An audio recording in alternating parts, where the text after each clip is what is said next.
good afternoon to everyone out there in Irish Breakdown land. I am Vince D'Addario. I'm the football analyst here at irishbreakdown.com. With me, as always, is Brian Driscoll. He is the publisher at irishbreakdown.com.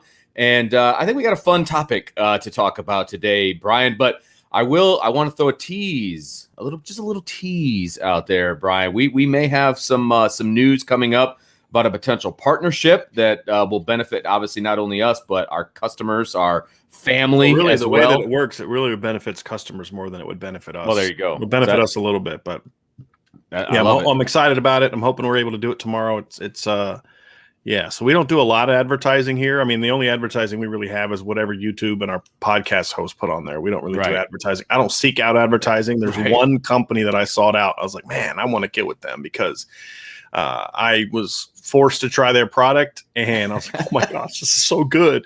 And I don't really, if I'm going to do something like that, it's got to be something I believe in or something I like. So I'm very excited about it. And we just got to work through a couple things today, talk about tomorrow. But man, we're going to talk some football today, man. That's what today is going to be about. So we were talking about what we were going to talk about today, and we thought it might be fun to talk about potential sleepers, right? So and the definition for what we consider potential sleepers. So guys that could potentially pop in fall camp. Guys are just we're not talking about right now, exactly. Right? Like, so we're not talking about like breakouts per se, or but like guys, we're just not like who is talking, or guys that maybe are getting any talk that's there is negative. Like Asmar Bilal going to 2019. Kyron Williams last year. I mean, going into fall camp, he was expected to be like the second or third running back. He was battling for just playing time. Period. Running backs were a huge question mark kind of last year. Yeah, I mean, Miles. So just guys that are kind of like, man, this guy could pop and be really important to what they're doing. And so it's a little different than the breakout conversation, because I feel like the breakout conversation is more of like guys that we expect that people are talking about. Isaiah Foskey, Jason Adamiola, sure. Braden Lindsey, Kevin Austin, Chris Tyree. I mean, those are obvious ones, right? We're trying to look a little bit, guys that are going to fly under the radar and could even fly under the radar during the season, but they're very important. So Avery Davis is an example for me last year. Avery Davis got very little pub before the season, during the season, and now. But he was a really crucial part of the offense last year.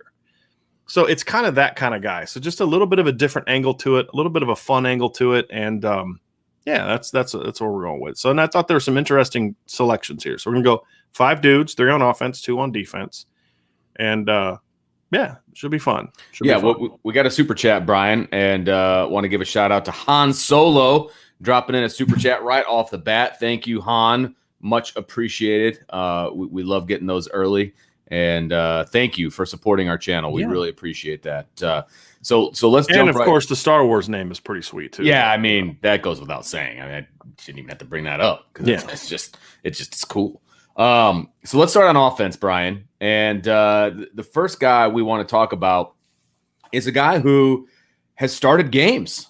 He's a guy who has returned kicks or punts, and he's a guy that I think was talked about previously, but has kind of been forgotten about, in my opinion. That's Lawrence Keys. And, he plays the same position as Avery Davis. Obviously, we project Avery Davis to be the quote unquote Davis starter. And Lindsey, really. I mean, he can play both of those spots. That's a good point. And both I think guys get a lot more talk than him. But I think that's one of the reasons that we think that he could pop, because he has that versatility to play a couple of different positions.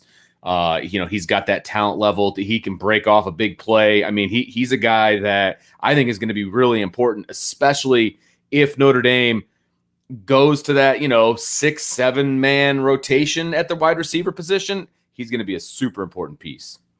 Yeah. And look, we talked about Lawrence last night on our radio show. This is where this idea kind of came from is, you asked me last night on the radio show on WSBT, like, hey, who's a guy that's not getting a lot of discussion that by the end of September, people are going to be talking about? Yep. And Lawrence was the guy that I came up with. And it took me a second to think about it, because, I don't get a list of the things you're going to talk to me about. It's, but it was a good one. It was like, Lawrence Keys. But there was a couple guys that rattled through my head. But the reason I went with Lawrence is because I just think he's a guy that brings a really unique skill set that I don't know if some of the other guys bring. And you look at like Braden Lindsey, for example. Braden is a vertical, big play, home run kind of guy. Not a great route runner, but just a home run threat. You've got Avery Davis, who's a really good route runner, good athlete, but more of a pure slot, I think. Where Lawrence, even though he's got the body of a pure slot, has shown in the past that he can play outside because he's such a really good route runner, really precise route runner, surprisingly good ball skills for a guy his size. And when I'm referring to ball skills in this instance, I'm talking about what he did against Georgia, which is the ability to go make tough catches. So he's got some of that. He's got speed. I mean, the last time I was told of a 40 time for Lawrence was his freshman year, and I was told he tested timed at Notre Dame as a 4.48. That was as a freshman. Yeah. I would imagine he's got a little bit faster than that. Not a ton, but I mean, so you're talking like a mid 4.4 guy. Well, that's what Jerry Jeudy ran. You know what I mean? So I think Lawrence is a guy that has a chance to really be an important part of this offense. And, maybe he breaks out and has like a 50-plus catch season and becomes the top pass catcher at receiver. That wouldn't shock me. But even if he doesn't, even if he's only catching 25, 30 balls, I think he's going to be a really important piece to what this offense is. And his ability to win on third down. Like last year, the third down weapons were Avery Davis and Michael Mayer. Those were the two best third down weapons they had. Avery was money on third down last year. Well, teams are going to see that now, right? Sure. They're going to study the film. They're going to break the film down. They're going to know Michael Mayer's a really good after-the-catch guy on third down. Avery Davis is. So who can be some of those other third down weapons? Well, I think Lawrence Keys, with his route running and athleticism plus ball skills, I think he could become another third down weapon. So he's a player that I find very intriguing for those reasons, Vince. And look, we saw it in the spring. I mean, if there wasn't a Lawrence Keys highlight during the spring practices we get we'd get those videos after every practice. If he wasn't on one, it was almost like, no Lawrence Keys today. And then, of course, he goes out in the blue gold game and has 5 catches for 115 yards. So exactly, and doing it in different ways. I mean, down the field, he was doing short, he was doing after the catch, working in the middle of the field. He was doing all of it. And, it was an impressive thing to see. It was an impressive thing to see. So that's why I have him as my breakout guy. Vince, I don't know if you view him as being that kind of guy, not a breakout, but a sleeper guy. And he may not be the guy at receiver, which is why we didn't put him as a breakout, but he may be sort of like what Avery Davis was for this offense last year. Well, I tell you what, for me, I'm not saying that he's going to be the starter. I'm not saying that he's going to be, the alpha, because we've talked about that and we've brought up guys who we think that's going to be. It's probably going to be Michael Mayer, most likely, right? And I think but he's going to be a very, very important piece to what they're doing. I do see that. And I do see Notre Dame going deeper than just the starting 3. And that's been, one of my gripes and one of your gripes for the past few years is they just don't seem to go beyond kind of that starting 3, maybe 4, depending on what the formation is. But they would go to more tight ends before they would go to more receivers. I mean, that was just kind of how they did things. And I'm not saying that they're not going to use multiple tight ends because I do feel like they're going to go 3 deep at the tight end position, but I feel like they're going to go deeper at wide receiver. And because I feel that way, I feel like Lawrence Keys is going to be a very important piece to what they're doing. He's, depending on what that rotation looks like, and I think that still is kind of a to be determined situation, depending on how certain guys play, injuries, etc. But either way, when Lawrence Keys is on the field, I believe that he is going to be making an impact, and that's why his name is on this list for me. Right? He's going to be an impactful player. I think here's another piece that is important for Lawrence. You have guys like Kevin Austin, Braden Lindsey, really talented players, but injury prone, right? Well, Kevin Austin isn't injury prone. I mean, he's only had the one injury. He did it twice, but he missed 2 years. He had another reason why he missed another season. But let's just say guys that you don't always know if they're going to be on the field any given week. Right. So it's important to have a guy like Lawrence Keys, who's a veteran, who can play multiple positions, that can really help you in different ways. So now you have that, because look, this was part of the conversation that we had last night at WSBT. And if you want to listen to that interview, it's actually on the front page at irishbreakdown.com. I said talks about receivers, 2022 linebackers, and then we talked about some conference realignment. We're all rolling it and all that, which makes it fun, Yeah. And you guys are always trying to stump me. And but when you look at when you can get in trouble in a position group is if you have 2 really good players, but then one of those guys goes down and you're like, we don't have anybody to turn to now. Right. And then you're in trouble. At receiver this year, part of the optimism I have about the receiving core is you can still be good even if some of those guys that people are counting on don't step up. You can still be good if Kevin Austin doesn't step up or gets hurt. You can still be good if Braden Lindsey doesn't step up or get hurt. And it's because of guys like Lawrence Keys. Right. He's not the only one, but he's part of it. Xavier Watts, Lorenzo Styles, Deion Colsey. That depth is what impresses me, but I really believe that. And I think Lawrence is he just looks so much more confident during the spring too. Like he now realizes, like, you know what? You can't guard me. And I've always known that, but now it's time for me to show everybody else that. And that's what kind of has me fired up about what Lawrence can do this year. Another guy that we were talking about before we went on here before we go, Vince. Hit it. From Tommy Guns. And he did super chat because he wanted me to read this. That's why. That's exactly right. I'll imagine Brian and Vince doing ad readings for Manscaped. So first of all, what we're doing is not an ad read. It's not that kind of thing. It's more of a partnership that helps benefit y'all. But I can promise you I will not be doing any readings for Manscaped. So that doesn't mean we won't have them as a on our podcast. It doesn't mean that they won't necessarily have ads pop up, but I won't be doing ad readings for Manscaped or really for anybody, really, for that matter. Yeah. I mean, we may do like some little promo things here and there, but this show is going to be about football, not reading ads the entire time. Right. But that's pretty good, Tommy. It's pretty good. That dude. Okay. I like Tommy. So, like I was saying, he always brings Tommy's the same dude that bought one of the onesies from the book from the store. So I mean he's got a sensitive side as well. Yeah. Got another little super chat down here from Bobby Boucher. I mean B Place, excuse me. I love the Vince. Look at the avatar. I absolutely. Go ahead. Gatorade. Yeah. Go ahead and get that says huge ND fan here in Kansas City, Missouri. Thanks for all you guys do for this show. Makes me a better fan. Random quarterback question. What are your thoughts on Ron Powlus III? In my opinion, there's a good foundation. Well, I can speak to Ron Powlus because you've seen him. You've definitely seen him play up close and personal. I've seen him play up close and personal because he played in the division or in the league that I coached in. So saw a lot of Ron Powlus. One of the problems with Ron Powlus, and I shouldn't say it's a problem with him, it's a problem with the school that he attended, is that they were a run-first team. And so he didn't get much of an opportunity to throw the football. And when he did, he was throwing to guys that looked like me 20 years ago. Okay. 5'8", unathletic. Yeah. Whoa. No, you set me up, man. I know I did.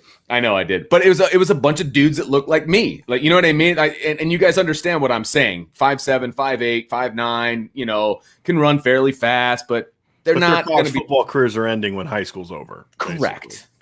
Unless they go to like a, more of an academic or like, NAIA walk-on for academic situation. Okay. Those are the letters I was getting. Okay. So, and it's nothing against those guys, but that's just how they ran a lot of split backs, run game type stuff. The offense didn't fit what he did. And frankly, physically, he was bigger than a lot of his offensive linemen. Okay. Mm-hmm. If he played anywhere else and had a different last name, he might've been playing tackle, at another school in this strong right arm too. Conference. I get you're saying. Yeah. You know what I mean? You see a big dude like that, like, dude, I need you on the line. I mean, it just is what it is. Especially around here. Right. Exactly. And so I don't think he was used to the ability that he could have potentially reached. And I think depending on how he gets coached at Notre Dame, I think he could get a lot better. He was in an unfortunate situation. Let's put it that way. Now, big, strong kid. He's got a strong arm. It's not overly accurate at times. But again, I don't think he was coached in that manner. You know what I mean? I mean, he had his dad working with him, though. I mean, his high school coach wasn't good, but he had the former quarterback's coach at Notre Dame. Fair enough. Yeah, coaching him. I forgot he was a quarterback's coach. So he was a quarterback's coach at Notre Dame, quarterback's coach at Stanford. He's a part of the Notre Dame staff now. Although not on an on-field more coaching like a behind role. the scenes. But it's not like the kid has never coached before. Right. It's just I get you. He wasn't. I'm with you on the he wasn't used thing. I'm with you on that. I push back a little bit on the whole he wasn't coached thing. That's fair. That's fair enough. What I will say is I was not overly impressed when he would drop back and throw the ball. I don't think he scared any defensive coordinators. with his arm. He just didn't. And so I was a little surprised that he got a scholarship to go to Notre Dame, to be perfectly honest with you. But with the ties and with Dad being on staff, I mean, I get it. If they had an extra one, they'll throw him a bone. But he was getting some MAC love before COVID hit, and then those kind of went away. So that kind of was the level that he was kind of at, I guess, kind of below that MAC level, and that would have been appropriate, I think. Right. Barring I would have something definitely crazy. taken a shot on him if I was a MAC team. Sure. Just because the bloodlines and the strong arm. And he's a big dude. Like he's a formidable dude. He's a big guy. So I would have taken a shot at him. He would have been my second quarterback, maybe, like in a class, like that kind of a thing to me. So is he going to play at Notre Dame?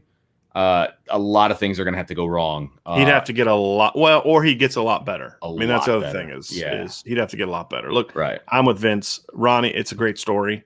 I was a big fan of his dad. Good kid. Great kid. Yeah, I've heard that too. I've heard he's and not a kid. A lot of times you see these kids who had famous dads and they kind of have that little, I'm better than you. And I've heard I've heard the complete opposite about him. Real nice, humble kid. He was going to middle school basketball games for his little brother's a year older than my son, so they played together. And so he would come to the middle school games. I mean, he didn't have to do that kind of stuff. You know what I mean? So he's a really good kid. Yeah. And so just not a Notre Dame caliber quarterback. Exactly. That's the thing. Right now. Now again, he does have a strong arm, but needs a lot of work, like you said. Footwork. The problem is he's got really slow feet. In my opinion, and that's always going to hurt him in today's offense. That's a really good point, because when he would break the pocket out of necessity, he wasn't going very far, and he couldn't really avoid pressure. He got hit way more than he should have. In the film that I saw, because he doesn't have like Tom Brady is not a very athletic dude, but he can maneuver in the pocket, right? That's why and Peyton Manning same way. Ronnie's got really slow feet. Yeah, and that's an issue for me, especially when you're going to go against pass rushers like he'd be facing in Notre Dame. So I think it's a cool story. I love the fact he's going to get a chance to get a Notre Dame degree, and hope someday he gets a shot to play. But maybe he comes to Notre Dame, gets his degree, and then after he graduates in 3 years, gets a chance to go transfer play at a someplace. Bowling Green or a Ball State. That'd be awesome. He's going to get coached up well, and that'd be a great story. But I don't see it based on what we saw in high school film and from what I've seen from him at Notre Dame so far. So I don't see. And then we have one more super chat, and then we're going to get back on topic. Now, Scott Gibbs, I did want to recognize your super chat. I appreciate your super chat very much. And this is a really good question, but we're going to address this after we get done with the portion of the podcast. This is the kind of question that's going to take some time, and it's a great topic. And it could be a show all by itself, and maybe we might do that. But so if it's okay, Scott, we're going to answer this after we finish up the podcast. But I did want to recognize your super chat, because it is very much appreciated. This will be the first topic we discuss when we wrap up this portion and jump into the Q&A part. So I'll write that down. Again, I appreciate the super chat, and we'll bring it back up, Vince, too. If as long as we weren't bumped down. Yep, we'll bring that back in too. So it's much appreciated, and we'll get to this, because again, really, he said, and he's good with it. So Scott's good with it. Awesome. All right, so let's jump back in. So we already talked about Lawrence Keys being a guy that we think is going to be very important. The next guy is a guy that you brought up that I was like, yes, great. I did it for you, Vince. It was like, yes, thank you, and it's Josh Lugg. It's Josh Lugg, and I think he is. Actually, I thought you were going to go with another guy. That's why I said it for you. I didn't do this one for you. This one was the other one. No, that's okay, but I still feel like it was for me. So just let me have my time. But Josh Lugg is slated at starting at right tackle. Right, he has 9 starts under his belt. Does that sound right? 5 at right tackle. Yeah, 5 at right tackle, and then the rest were at right guard or center. Good point. I forgot about center. I try to block that part out. Good idea. I'm sure he does too, frankly. But Josh Lugg has the second most starts on this offensive line, on this starting offensive line of the returners, right? And nobody's talking about Josh Lugg. Everybody's talking when about they do, it's like, hey, when's he going to get beat out? Yeah. I mean, literally the only question that I remember us getting this entire offseason about Josh Lugg is, do you think he's going to get beat out? I mean, that's the only question I remember anyone asking about him. And I feel like he's going to surprise some people. I get why, because he was bad at center last year. But he was. I try to tell you, he was injured. He was dealing with the back problem. Josh played through an injury that might have kept him out in other situations, but he couldn't, because, I mean, they were already in trouble. Right. but he also was playing a position he had no business. It's like, imagine if they would have asked Patrick Ewing to play point guard, right? We wouldn't be talking about being a Hall of Famer. It wasn't fair to him. You got to be asked to do something that your skill set is suited for, and center was not something he was suited for. It's too long. It was not a position for him, especially when you're dealing with a back issue. I just look at the film, Vince. If he only plays as good as he did when he played right tackle in 2019, Notre Dame's going to be solid at right tackle. And that's because that's exactly what he was. Was he as good as Robert Hainsey? No. Was he good? Yeah. He was pretty solid player. I think he could be one of the most solid starters this year. And they need that. They need that stability. Right. Is that a better word? I think he's going to be so stable for them at that position that, again, when we're talking about offensive line, stability is really, really important. It's really, really important. Well, in his first start of that year was against Duke. Well, remember, Duke had Chris Rumpf and Victor Dimukeje at edge. They were two of the better pass rushers in the ACC. Yeah. And he handled himself. And the nice thing about Josh as a tackle is you're better able to use his size and length to an advantage. There were times in 2019 when Josh got beat off the ball, but he's so long that he could recover and make the block. And at the very least, ride the guy outside and let the quarterback step into the pocket. That's okay. Fine. Yeah. He's a really long dude. And that was actually a hindrance to him at center. It hurt him at center because he couldn't play with the pad level you need, especially with the back issue. And so I look at Josh and I see a kid that's got some strength. He's got some agility, right, for that position. He's got some punch. He's got some experience. I think he's got a chance to be a good football player. Is he going to go out and be an All-American? No, I don't. I'm not saying that. But look, we've talked with Ryan Roberts about him, who does draft analysis for Irish Breakdown and started his own website. So when you look at Josh Lugg, I see a kid that has a chance to be a really good, and he'll be overlooked the whole season, because if things go well on the offensive line, people are going to be talking about Jarrett Patterson being an All-American, and we're talking about Blake Fisher, right? And we're not going to be talking about Josh. And so to me, Josh is that kind of kid that has a chance to come out and just be a really key, important part to this line, and a guy that's going to be a lot like his predecessor, Robert Hainsey, who was a great player for 4 years, but always got overlooked.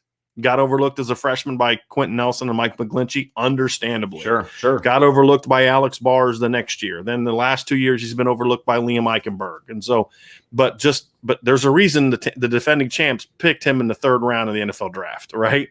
I'm not saying Josh is going to be that, but I'm talking about he's going to be overlooked just like Robert Hainsey was. Yeah. But he's going to be an important piece to this, a very important piece to this. So, that's why he was on my list. And again, I think he could be potentially the most stabilizing piece of this offensive line. And when you're talking about guys that are new to Notre Dame, new to college football, I mean, when you're talking about Blake Fisher, potentially Rocco Spindler, Kane Madden, obviously new to Notre Dame, and this is going to be a step up in competition. A lot of interior guys in that conversation. Yeah. And so that's, so having Jarrett Patterson at center, I get it, why they want him there. I think that's great. And now you've got Josh Lugg at right tackle. I have no problem having those two on either side of Kane Madden to kind of bring him along and get him to where he needs to be, right? And so, I think he's going to be a stabilizing force on this offensive line. He's the guy that nobody's talking about. And so that's why he made this list. And I think people are going to be like, wow, Josh Lugg, he's doing his thing day in and day out. And barring injury, I think he's going to be excellent for this offensive line for sure.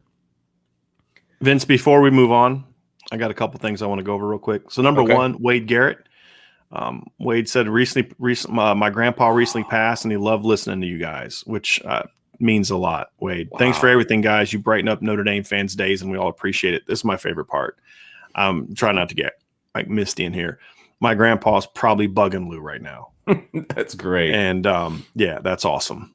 That's really awesome. Wow. And I'm my heart breaks for you. So I went through that a few years ago. It's not good, man. But we appreciate the fact that he listened to our show, and we appreciate the fact that you felt you could, like, the fact that Wade felt he could come in here and share it because people would care says a lot about the kind of community we have. And Wade, I'm glad you could be a part of it, man. I really am. It's the kind of community we want to build. So that's I really awesome. Am. But we'll be praying for you, man. We really will.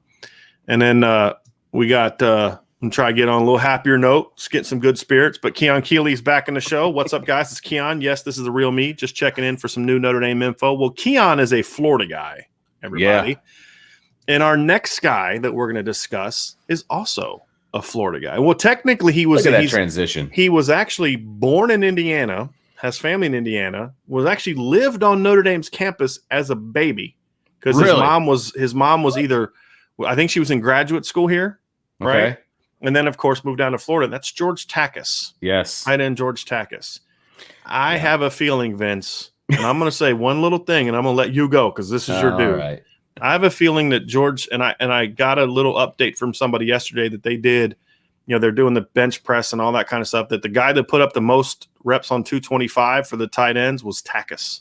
Ooh. Which, when you consider how long his arms are, I mean, George was putting in some work.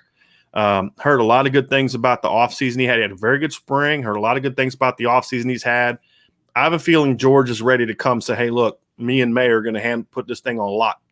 And he's not going to just be like, oh, I'm the backup. He's going to be a force. And I have a feeling that's going to be. And I knew that would make you happy, Vince, because I know George is your guy. There's no question about it. I'm like, this is my fired up face as I'm like listening to all these updates on George Takacs in the weight room, because look, when you have an All-American caliber player in your position room, it can do one of two things, in my opinion, right? It's either going to force you to up your game, to attempt to be like him, to stay on pace, right? Or it's going to be like, well, I'm not going to be starting, so what's the point, right? And I'm not saying I ever thought that George Takacs would be the latter of those two options, but it makes my heart feel good that he is embracing the role that is going to be given to him, right? That he's going to try and manhandle and take control of as that number 2 tight end. Because look, again, this is Notre Dame. This is tight end U. Okay? The number 2 tight end on the team last year got drafted in the 3rd round of the NFL draft. I'm saying. Yes, exactly. You'd be foolish not to. And he wasn't even used to the potential that he could have even been used, right? Right. And just based on what we've seen in the 3-minute clips from spring, what we saw in the spring game, I really feel like the number 2 tight end is just going to absolutely burst onto the scene because he's going to have to. Right. Okay. Whoever the number 2 tight end is going to be at Notre Dame, and it sounds like George Takacs has the inside track on July 28th. Okay. There's still a lot of, practice and football to take place, right?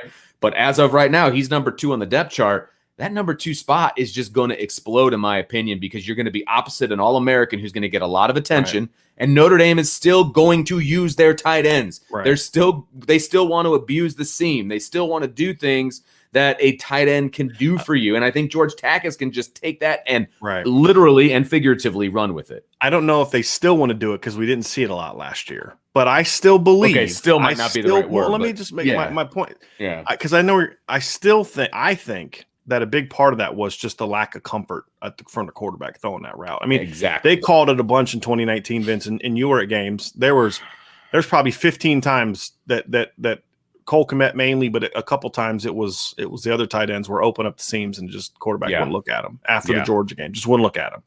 So I think that was smart by Tommy Rees to say, look, we're not going to keep calling a route that we know our quarterback doesn't like throwing. Yeah. Right. Well, we saw it a lot more in the spring. This spring, we saw it in practice film. We saw obviously one of the first big passes that Jack Cohn hit in the game was backside seam route to George Takacs. And look, I don't know if it's like they have to have a second tight end and all. I mean, it depends on whether or not the second tight end earns that opportunity. Sure. I think George will, based on what I'm hearing. I think there's going to be 3 tight ends that are going to play this year. And I think George has an opportunity to really solidify that number 2 role because if you go back and watch his film when he was a junior in high school and a senior in high school, he did a lot of moving around. He's a pretty athletic kid. Like he wasn't a kid that's like, he's not your typical 6'6", 250-pound tight end. You know what I mean, Vince, where he's just like this big lumbering guy. George is a pretty good athlete. And I remember a catch, Vince, we were actually up top in the old indoor facility, and he makes this acrobatic. You remember that catch he made right in front of us during a 7-on-7? Where like he jumps up, he twists his body around, he makes this catch, falls backwards. Guy tries to push him out of bounds, gets his foot in bounds, and makes a catch. He had a similar play to that, not quite as impressive, but we saw that again against Duke when he came in and caught a touchdown pass against Duke. He's a talented kid. Yes. He lacked confidence in himself, to be completely honest with you. And we'd see him in practice. He'd make a mistake, and then his head would go down, and he'd just make another mistake, and then another mistake, and another mistake. And part of the thing that I've heard from some sources this spring is that George Takacs is gone. And John McNulty's been real good for him in building up his confidence, which is an important piece of coaching. Now he needs to go out there and take care in the fall. Because if you're in a tight end situation where Michael Mayer's your small tight end, it's a good place to be. Absolutely. Right. But they're also both pass catchers. George is a pass catcher first. Mayer's a pass catcher first. And that's what makes this tight end rotation quite unique. And if George can be that, like you said, you've got a quarterback now that likes throwing to tight ends. We saw that with his tight end at Wisconsin. He likes throwing to the middle field. Best throw he made all season was on the road in the snow was at Minnesota, the number 8 team in the country, and he hits a seam route right down the middle of the field, just over top of the defense for a touchdown. We're going to see more of that. It's such an underutilized pass route, in my opinion. Teams just don't use it enough, specifically Notre Dame, under the last quarterback regime. And you outlined that, obviously. But I can't wait to see Notre Dame use the middle of the field, specifically with the tight ends and the seams and all that stuff. It was an underutilized spot on the field in the past few years. Yeah. And it just opens up so many more things as well. Yeah, and so that gets me very, very excited. I'm so pumped to hear what you said about George Takacs and what you're hearing about him in the weight room and the offseason that he's having, because that just makes me feel good inside, Brian. I'm really excited to see what George Takacs I knew that would make your day. Yeah, especially after what you went through yesterday and why we couldn't do the show yesterday. I knew you needed some good news. So I still going through it, my friend. Yeah. Yep. You ready to go talk some defense? Yeah, let's move over to the defensive side of the ball. Now, here's so the 3 guys that we picked here are guys that you and I have talked about, but not and to fall into this category, they're not being talked about nationally. They're not being talked about amongst the greater Notre Dame population, right? And so that's why we feel like these 3 guys need to be talked about. Number 1, first and foremost, Myron Tagovailoa-Amosa. He's moving positions. That's a big deal. That's a big deal. And I don't think enough people are talking about how effective we think, you specifically, that he can be at that big end position, because they're used to seeing him at a 3 technique. And look, 3 technique's a lot different than playing on the edge. It's a lot different, but he has kind of sculpted his body in a way that it really is going to fit his game. It's more natural to be over there. Yeah, it's more natural. That's a great point. And so MTA is our guy to kind of lead this list off. Yeah, we've mentioned them before, but we haven't focused on them a ton, because a lot of the focus has been on like Jason Adamiola and Isaiah Foskey and guys like that, and guys that I think could come out and just have big monster years. And I don't know if Myron can have that kind of monster year, right? I don't know if that position is geared towards it. And when I say I don't know, I'm not questioning it. I'm saying I legitimately don't know. I don't know if in Marcus Freeman's defense that big end is going to have the same opportunities to make 10-plus tackles for loss like we saw under Clark Lee's. I don't know the answer to that. But if it does, then I think Myron can have a much more productive year. But see, that's going to be the key, Vince, because Myron's always been a really athletic kid, a penetrator, a guy that gets after it, a guy that disrupts things, but he was never made a ton of plays on the ball. And now he's going to have a chance where he's going to have to make more plays on the ball. That's going to be the key. And can he do that? We're going to find out. The other question that I have is, can he rush the quarterback? Right. That's going to be a big key, because otherwise he's just going to be a 2-down rotation guy and a very important piece of that, a very important part to the run game. But if he's not getting after the quarterback, then you're going to have to sub him out. Well, that's going to be the big thing I'm curious. I heard he was really good at getting after the quarterback in practices in the spring, but we just didn't see it. I mean, we didn't have practice access. Yeah. That's going to be the key, is does that explosiveness that he showed in quick spaces early in seasons as a D tackle, can he keep that off the edge where he's got a little bit longer, track to the quarterback than he did when he was playing inside? Those are going to be questions. And that's going to determine whether he's just a really solid rotation guy, or is he a guy that steps up and has more of an impact like we've seen? Because that's been a really productive position for Notre Dame. I mean, your leader in sacks last year was your big end. Khalid Kareem had double-digit tackles for loss when he played that position. It's been a position that's been a very important piece to Notre Dame's run defense in recent years, not just in setting the edge, Vince, but also in like I said, in production. Khalid Kareem had double-digit tackles for loss in back-to-back seasons playing that position. So it's an important piece to what they are. Can Myron play at that high of a level? We'll find out. I have a feeling he's going to be a really productive player, but is it productive from just doing your job, or is it going to be productive from making plays on the ball? That's really my big question. Well, and I think one of the things that makes this even more interesting is the change in defensive coordinator and the change in kind of the philosophy of what the front, does. I feel like that is going to play into the hands of Myron and what he's going to be asked to do and what he is capable of. I feel like those numbers are going to be good because of the emphasis of what Marcus Freeman's front is asked to do, essentially. And so I think that plays into his hand, and I think that is also going to make him a very important piece to this defensive line moving forward. Okay, so this next guy, we're basically going. I guess we're going to the next level on the defense, and two levels back, actually. Fair enough.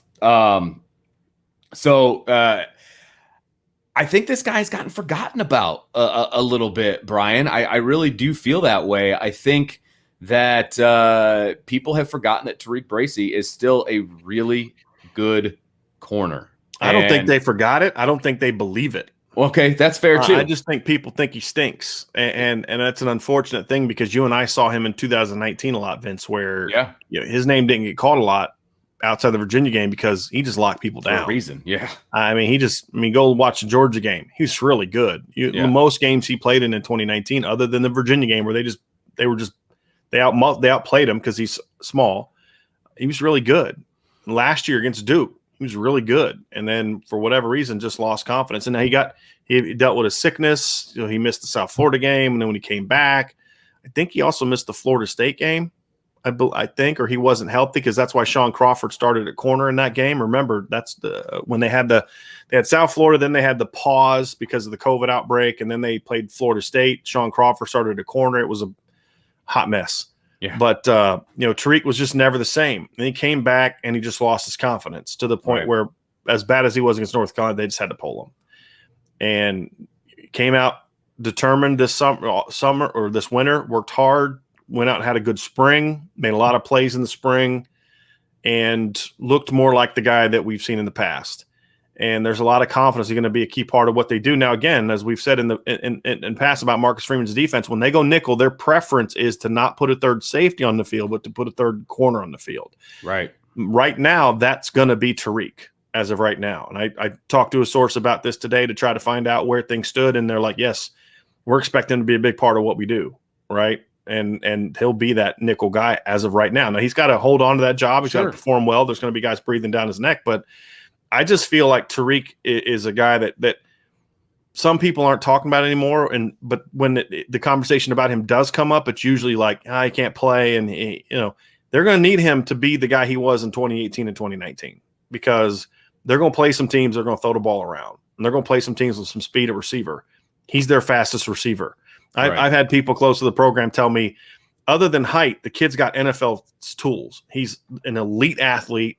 He's got great speed. He just doesn't play with great speed all the time, because when he starts getting in his head, his technique takes a nosedive, and he does what he did against North Carolina, which is he bites on the outside move, and then when the guy beats him inside, instead of trusting his technique to transition, open up, and run, he reaches and grabs. Well, once a corner reaches and grabs, he's done. He's toast. Yes, absolutely.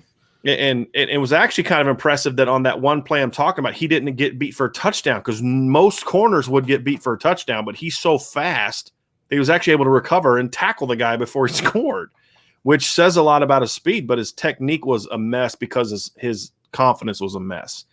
The problem for a smaller corner, Vince, is your technique has to be on point, or you're just going to get outbodied by bigger receivers. Right. So Tariq's got a lot to prove, but I have a feeling that if the confidence is – well, I don't have a feeling. I know that if the confidence is there, he's going to be a big part of the secondary. What I don't know is, will the confidence be there? And even if it is there now, will it stay there after the first time he gets beat? Sure. That's the big question that nobody can answer except for Tariq. Is it going to stay there if he gets beat? Yeah. And don't you feel like I feel like I'm repeating myself, but don't you feel like the change in defensive coordinator came at a perfect time for Tariq? You know what I mean? Yeah, because, now again, it's the same position coach, right? But it's still relatively new. But yeah, I think that, and then what Marcus Freeman told him, look, I don't care about what you did in the past. You're not going to be defined by what you did in the past. You're going to be defined by what you do now. And I think for guys like him, for guys like Houston Griffith, for guys like, there's a lot of guys on this team that were kind of written off or buried in the depth chart that you look at and say they're going to get their chance. It's a fresh start. And I think he's going to take advantage. So the third guy we want to talk about when it comes to these potential sleepers, guys that people aren't talking about as much as they should be, in our opinion, comes at the linebacker level. And we want to talk about Marist Liufau because he's competing with Shane Simon right now at the will position, right? That's what we're calling it in Marcus Freeman's defense. So go ahead. The linebacker formerly known as the Buck. Yes, formerly known as the which is fine because the most recent performance at the Buck was not good. So let's just bury the Buck and we'll bring in the will. That's the way I see it. But he's competing with Shane Simon right now. I believe you're hearing really good things about what Marist Liufau is bringing to the table. But man, when he's on, he's electric, man, because he is all over the field. He's really athletic. Yeah. That's the thing is, here's the questions we have about Marist. Is he going to be big and strong enough to hold up as an every down kind of player? Sure. Which could force him, if he's not, it forces him into rotation role, right? Hey, look, he's only big enough to play 20, 25 snaps. He can't last more than that. Right. So he's got to prove that. But then the other part is he's got to be more assignment correct. The big problem it's like him and Shane were the complete opposites. Like Shane was always assignment correct, but he was so slow to react and so uncommittal that he couldn't actually execute his assignment, but he was where he needed to be. Right. Marist is the exact opposite. Marist was like going to go 1,000 miles an hour, but you went 1,000 miles an hour into the B gap. You were supposed to be dropping into coverage. Yeah. You know what I mean?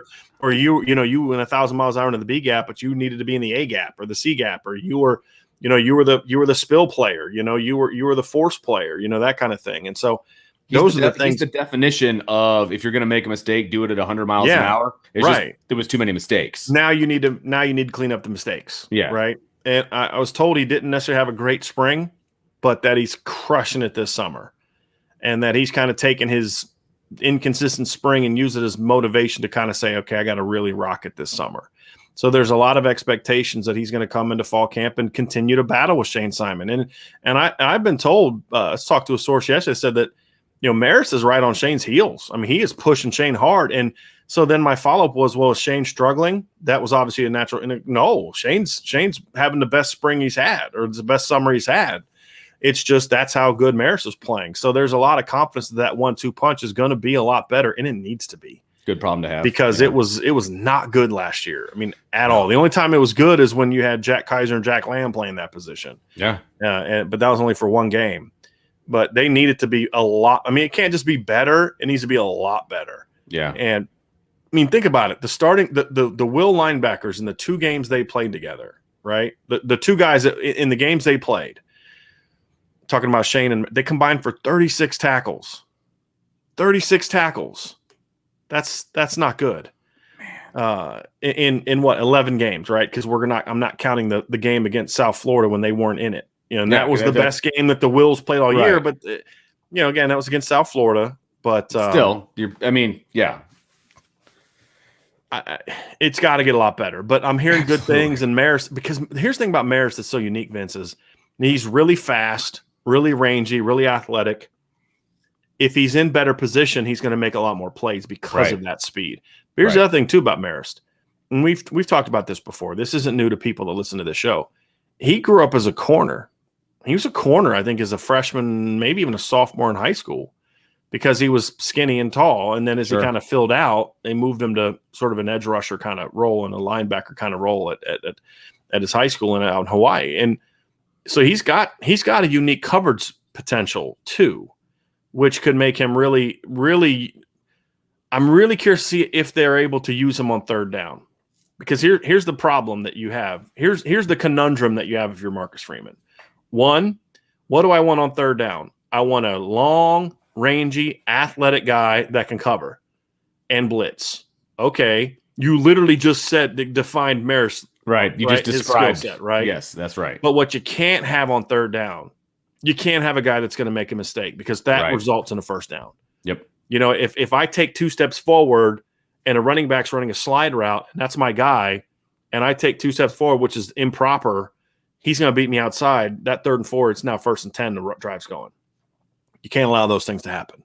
Right. You have to know what your job is. You have to be able to execute your job, and that's going to be the thing that keeps him from being a third down weapon. But if he can be assignment sound at the very least, I think he could be a really impactful player against passing teams and on third down. And then if he can physically hold up, then all of a sudden he's really legitimately pushing for an every down role at will. Are you worried at all with him? How do I want to say this? Are you worried about, if he's more assignment correct, he's obviously using his brain a little bit more, he's potentially thinking a little bit more. Do you have any fear that that's going to slow him down? No, because he won't play in that regards. I mean, it's about you as a coach, you don't want to slow a guy like that down. You just want to steer it in the right direction. Right. It's like, okay, you win 1,000 miles an hour this way. I need you to move in a gap and do it that way. That's what it boils down to. So it's not about thinking more. It's about knowing your assignments better, and then having the reps and the experience to then execute. Because remember, last year was the first year he played linebacker in college. I mean, he had a couple special teams games as a freshman in 2019, but that was it. He didn't play much linebacker. So last year was his first year. Didn't get an off season. Didn't get spring to develop. Didn't get summer to develop. He was behind the 8 ball. One of many players on this defense last year. And this is what I don't think a lot of people understand. There's a lot of guys on last year's defense, a defense that was still really good, that weren't as nearly as good as they should have been because they didn't have an offseason. Cam Hart needed an offseason. Marist and Shane needed an offseason. Absolutely. Isaiah Foskey needed an offseason. Houston Griffith needed an offseason, and they didn't get it. Yeah. And, it held them back. Well, those guys now have a full season and an offseason under their belt. And that's what part of the reason I'm so excited about this defense. But it's not, if it's slowing him down, Vince, then he's doing what Shane did, but now he's doing it in a smaller body. So he just won't play. Sure. It needs to be, there's nothing wrong with how you're playing. The only thing is you just got to be assignment correct. And that comes from experience. That comes from studying the playbook, studying the defense, or the offense, knowing what you're supposed to do, knowing what the guys around you are doing, knowing why. Because here's the other thing. Marcus Freeman has said something that I love. He says he wants to make sure that kids understand why they're asking them to do things. You know how it is, Vince. For a long time, coach will say something. Well, why, coach? Because I said so. Yeah, right. And that's fine. I mean, I've said that before as a coach, but it's normally when a kid's being a jackhole, and he's trying to be disrespectful. And it's never been about football. It's like, okay, put your chair back. You know what I mean? Bring a pencil to the meeting. It's never like run a post route like this. Why? Because I said so. You're a horrible coach if you're doing that. You know what I mean?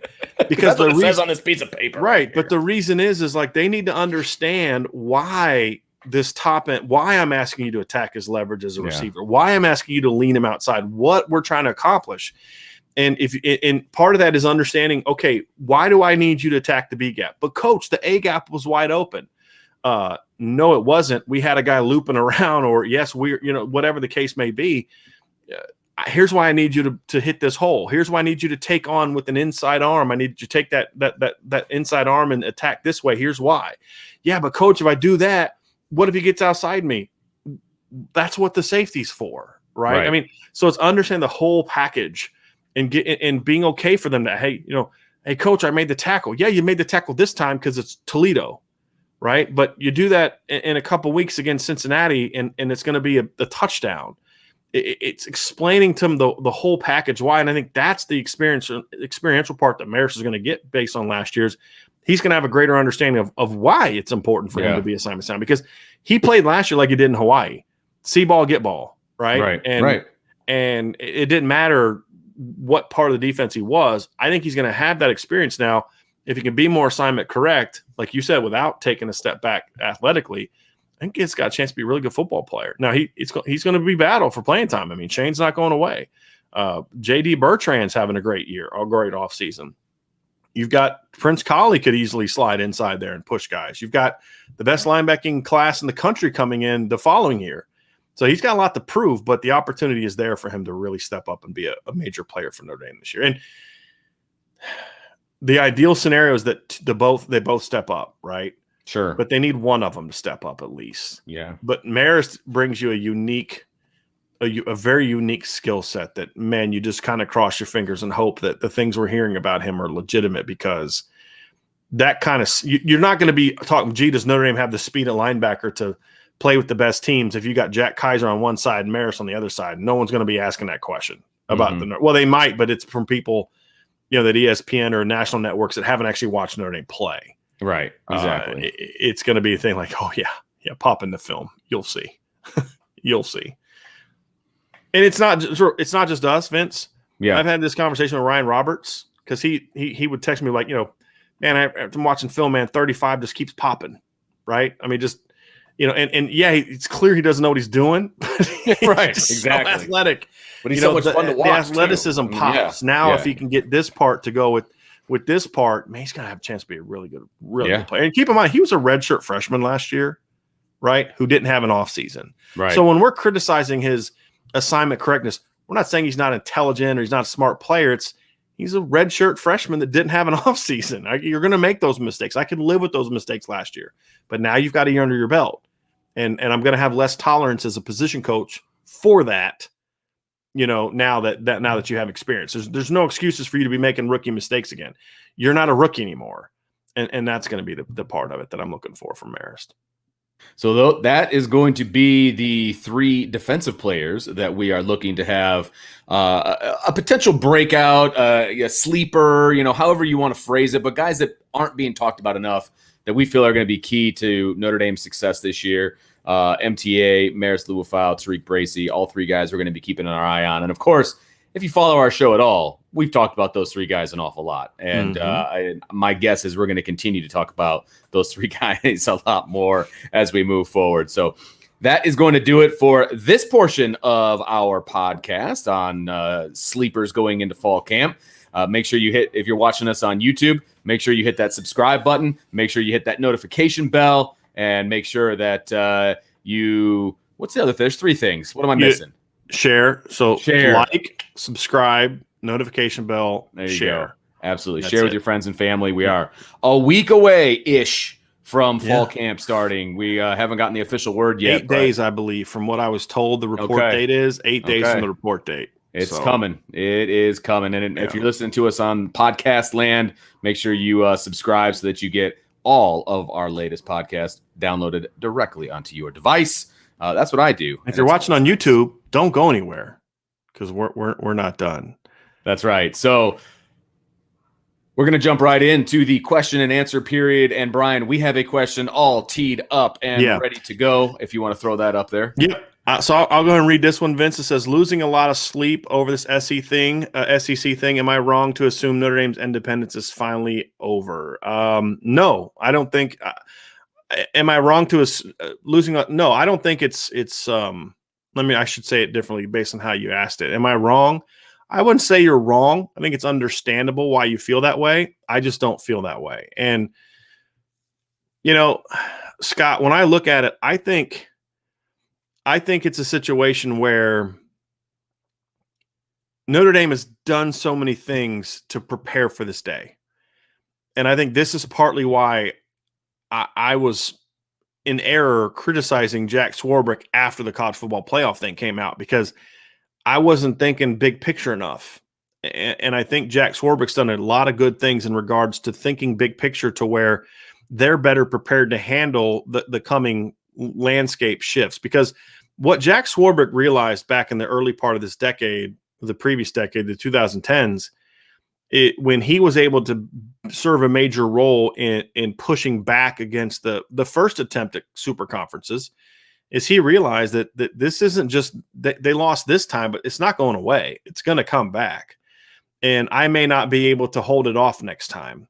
So we have to be in position to be prepared to do this. So, it's why it's important to strengthen your ACC relationship to make sure that you're always going to have at least those 5 games. You talk about the things they've done with Fighting Irish Media, to where now they're going to start their own streaming service, which eventually is going to turn into subscription service, which is a way for Notre Dame to make a lot of money and have some power that way, to do the expanded playoff thing in a way that there's always going to be at least 6 spots available for at-larges, and Notre Dame's going to be part of that. Yeah, sure, they can't host they can't get a bye week. Okay, so I don't like it, but if that's what you got to give to fight for your independence, then I think they're going to do that. I don't think that the super conferences in and of itself forces Notre Dame to join a conference. I think the only way Notre Dame would be in trouble when it comes to joining a conference and be forced to join a conference is if they can't schedule. I think that would be the only concern, is if, let's say, a lot of these leagues say, hey, we're going to go to 10 game schedules, and the College Football Playoff Committee doesn't put mandates on, hey, you have to play, we want to see you playing out of conference. We don't want to see you playing a bunch of teams in your own league, because my fear is you get these 16 to 18 team super conferences. They say, hey, we're going to play 10 games in our conference, and then we're going to play 2 out-of-conference games. Well, they're not going to be playing Alabama's not going to go play Ohio State. Right? They're going to go play some team that stinks, some FCS team, some group of 6 team. They're going to say, oh, we got 10 conference games, and so we can't afford to go do this. And we're going to see less and less of that. If that happens, then it may be tougher for Notre Dame to put together a schedule. I think that would be the only thing that could maybe force Notre Dame's hand into joining a conference. But I don't think this SEC thing forces Notre Dame into it at all. I think Notre Dame has positioned themselves quite well to where they're going to be able to withstand a lot of this and still be able to thrive. That's just kind of where I feel about it. So that's kind of, so that's where I'm coming from on that. So let's get to some more questions here. Vince has had some things come up, so he might not be back here right now, but we'll go through some questions and we'll rank we'll get to as many as possible. 2007 Domer says, good afternoon, IB. Do we have any word from the cookout? Hearing it was a success, but wondering if there's anything specific worth mentioning. So a couple big topics of conversation that I've been able to gather from some intel that from people that we've talked to. Number one is Notre Dame had 2 quarterbacks on campus yesterday. And that was obviously Dante Moore, that everybody knows about. It's the 5-star quarterback in 2023 from Detroit, Michigan. He was on campus yesterday, went very, very well. Notre Dame is making a very strong impression on him, to the point now where I've said for a while that the key for Notre Dame with Dante Moore is going to be the product they put on the field. I thought the product they put on the field would be something that would put them in a position to have a shot to get Dante. Now I feel like they're already in a good enough position where that could be the thing that puts them over the edge. If they go out there and really have a good offense this year, I think that could be the thing that puts them over the edge. So I think they did a great job there, but it's still going to be tough, right? Ohio State still wants him. Penn State wants him. Michigan wants him. There's going to be more big schools that are going to get involved in Dante Moore. He's a special player. The other quarterback that was on campus was Avery Johnson. Now, Notre Dame had only offered 3 quarterbacks as of yesterday, and there were some 4-star, highly ranked quarterbacks that had been on campus this summer, worked out this summer, and did not get offers and had good camps. But Notre Dame was real picky about throwing out quarterback offers. Well, Avery Johnson came and worked out yesterday and blew Notre Dame away from what I'm told. We talked to him last night. He was blown away by Notre Dame. Loved it. Really impressed by Tommy Rees. Loved the atmosphere. Called Notre Dame a powerhouse. Said I could see myself playing there. Doesn't mean they're going to get him, but they're a player there. They're going to be a factor there, and that's obviously a big piece to this puzzle, is having that second option. And this is something I talked about in the midweek musings today, is yes, Dante Moore is the guy. That's the guy you got to get. But if you miss out on him, you got to make sure that your options are still really good quarterbacks. Avery is a raw kid, fundamentally unsound, from at least he was as a sophomore, gunslinger type of kid. We've broken him down before. Very athletic. Whereas like Dante Moore is an athletic quarterback who can run, but he's not a runner. Avery Johnson is a legitimate runner as a quarterback. I mean, he's a legitimate, I can call read zone, I can do design quarterback runs and be impactful, not just a scrambler. And so he's more of a dual threat, whereas Dante Moore is more of a passing quarterback who can run because he's athletic and tough. Avery Johnson is more of a true dual threat guy.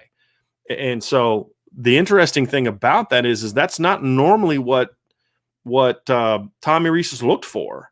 So for Avery to impress Tommy Rees enough to get that offer, something they're not giving a lot out of, tells me he threw the ball really well yesterday and had a personality that Tommy Rees clearly liked. And I was told he ran a 4.5 in the 4.5s yesterday during workouts, which is really, really impressive. I was also told he ran a really good shuttle time, really dynamic athlete. And it's going to be interesting to see how that all shakes out. Now, he's also said during that conversation, he's not in any hurry to make a decision, which is good for Notre Dame. A couple other things out of the visit. I mean, I've heard most of the stuff I've heard so far is just what we expect to hear. Oh, it went great. This kid liked it. That kid liked it. You know, we talked going into the visit that Derek LeBlanc, a top 100 kid from Florida, was visiting. That went really well. He talked about how much he liked Notre Dame before the visit. Very high academic kid. He's very interested in this too. Now, the interesting thing from that is Derek is listed as a defensive end.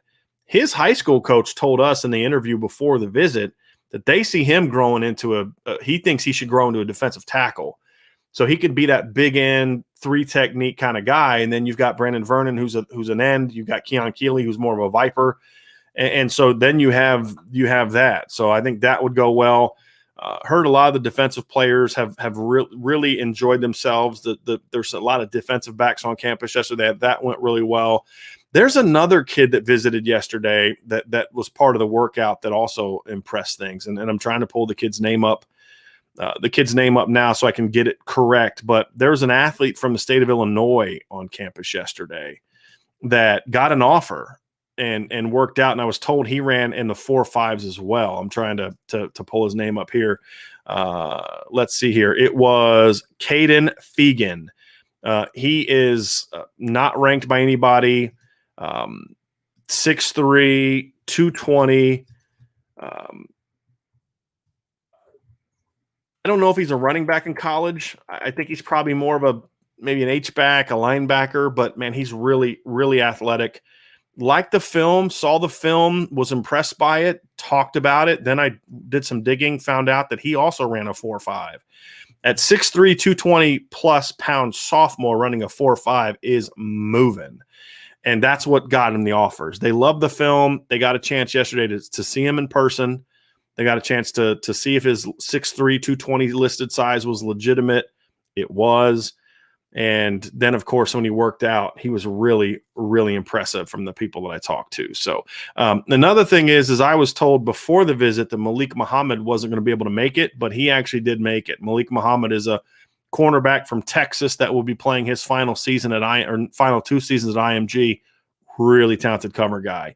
The fact that he came up for the visit yesterday, and from what I'm told, things went really well, is a very good sign for Notre Dame. But there was an impressive group of players on campus yesterday. I mean, it was a really impressive group, and I'm told that things went very well. And of course, most of them were on defense, but you know, from what I understand, Notre Dame did exactly what they needed to do. They're going to have a lot of those kids back on campus this fall. They basically what they were looking to get out of yesterday was not so much.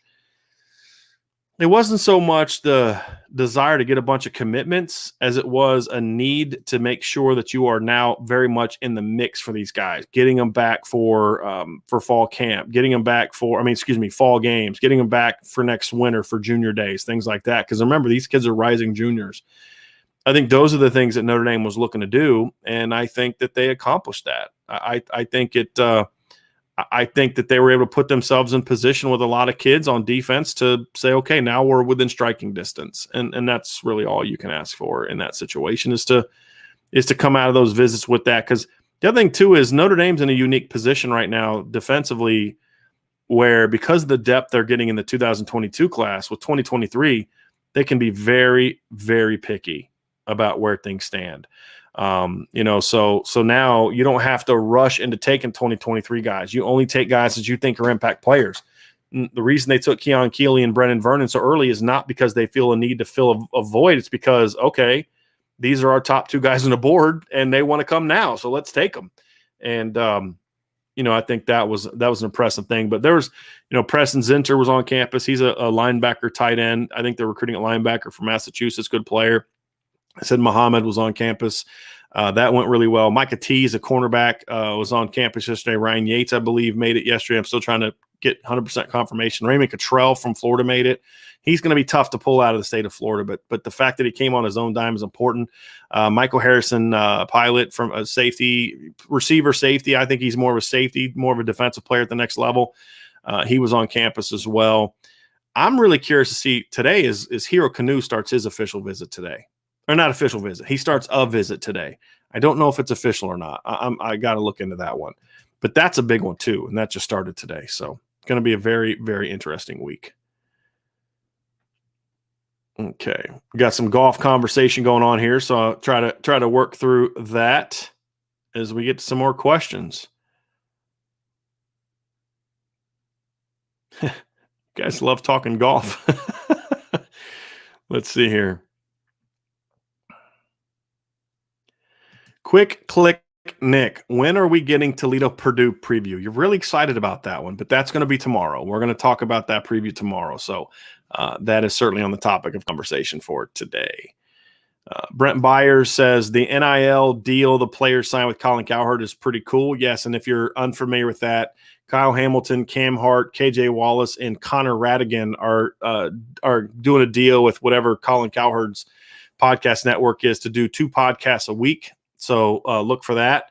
Should be interesting. I'm curious how they're going to do 2 podcasts a week while also playing football and going to class. But hey, we'll see how it goes. From there. But then Han Solo has a question. Says, hi guys, my question is, would it hurt Notre Dame waiting longer to join a conference? I agree with ACC being the best choice other than starting their own. But if Texas A&M, Arkansas, and Missouri go back to the Big 12 because of the drama with Texas and OU coming to the SEC, would you see the SEC trying to then bring in Clemson to the division? I know that's not a huge viewer market. South Carolina, but they're a powerhouse organization now. If Notre Dame went to the ACC and Clemson to the SEC, it leaves Notre Dame with a relatively weak conference, at least. Miami and Florida State build the organizations back up. Also, Virginia Tech, I believe, is building momentum in recruiting. Long question. Good question, though. I don't think Notre Dame needs to rush into anything. I mean, look, if the ACC lost Clemson and potentially Florida State, which is what the rumor is about them joining the SEC, which I don't see happening, to be completely honest with you, then Notre Dame's not going to join the ACC. I mean, again, Notre Dame doesn't have to be independent or doesn't have to join a league. And that goes back to the conversation we asked earlier. I think what the worst thing that could happen, and I was on a podcast this morning, the Buckeyes Now podcast this morning with someone from Ohio State that covers Ohio State, and I said the worst thing that the Big Ten and these other conferences can do is to overreact or panic based on what the SEC is doing.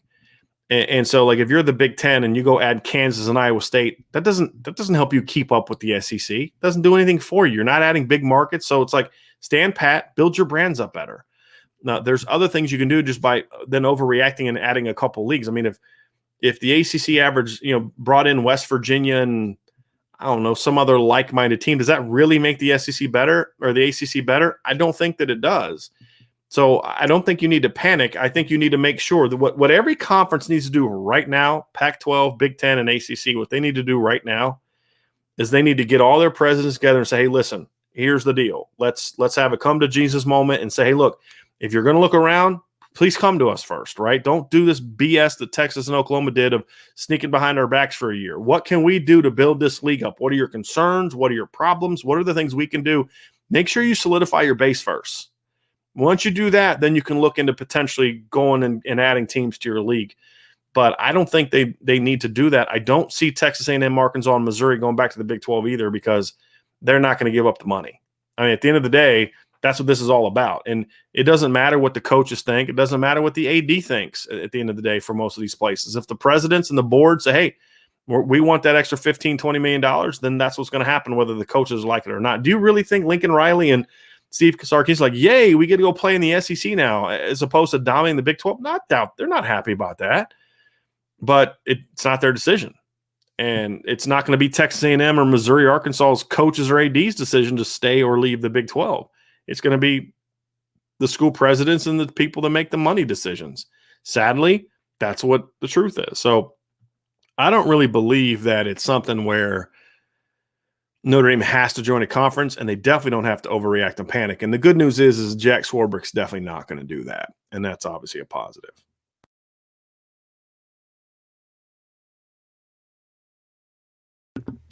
OC Irish fan asks, good afternoon, guys. Just because Jack Cohn didn't run at Wisconsin, why should we assume he doesn't have the ability? Notre Dame did recruit him for lacrosse 4 years ago, so he must have some running skill. I'm not really sure what if that's in response to something we have said, because we definitely have not said that. I mean, I've pointed out many times that Notre Dame, he committed to Notre Dame for lacrosse when he was younger. I don't think Jack Cohn is going to confuse anyone for, he's not going to make anyone think he's Brandon Wimbush or Ian Book, but he's a good athlete. Good athlete doesn't always mean running, though. And I don't think you're going to see him running a lot. They're not going to be doing a whole lot of design quarterback runs or any. They may do a read zone or two on short yardage situations, which would, allow him to kind of use his legs to move the chains. But I think that's all it would be. It's not going to be a situation where he's going to run a lot, but I don't care. Mac Jones had -9 rushing yards going into the playoff last year. I don't think he needs to run. I care more about using that athleticism to buy time in the pocket, to climb in the pocket when there's outside pressure, to avoid pressures, to be able to extend plays so he can make plays with his arm. But we saw against Michigan in 2019, if you go back and watch that Michigan-Wisconsin game, there's a third down play where, Don Brown brought one of his blitzes and this gap opens up and in front of him, and Jack Cohn steps up, takes off running, and scores like a 20-something yard touchdown. So he can hurt you with his legs in those type of situations, but he's not going to be like Ian Book and Brandon Wimbush, but he doesn't need to be. I think he's going to be a better passer than those guys too. So, but yeah, I've never said that he can't do it, and we've said quite the opposite. So I don't think his athleticism is going to be a problem.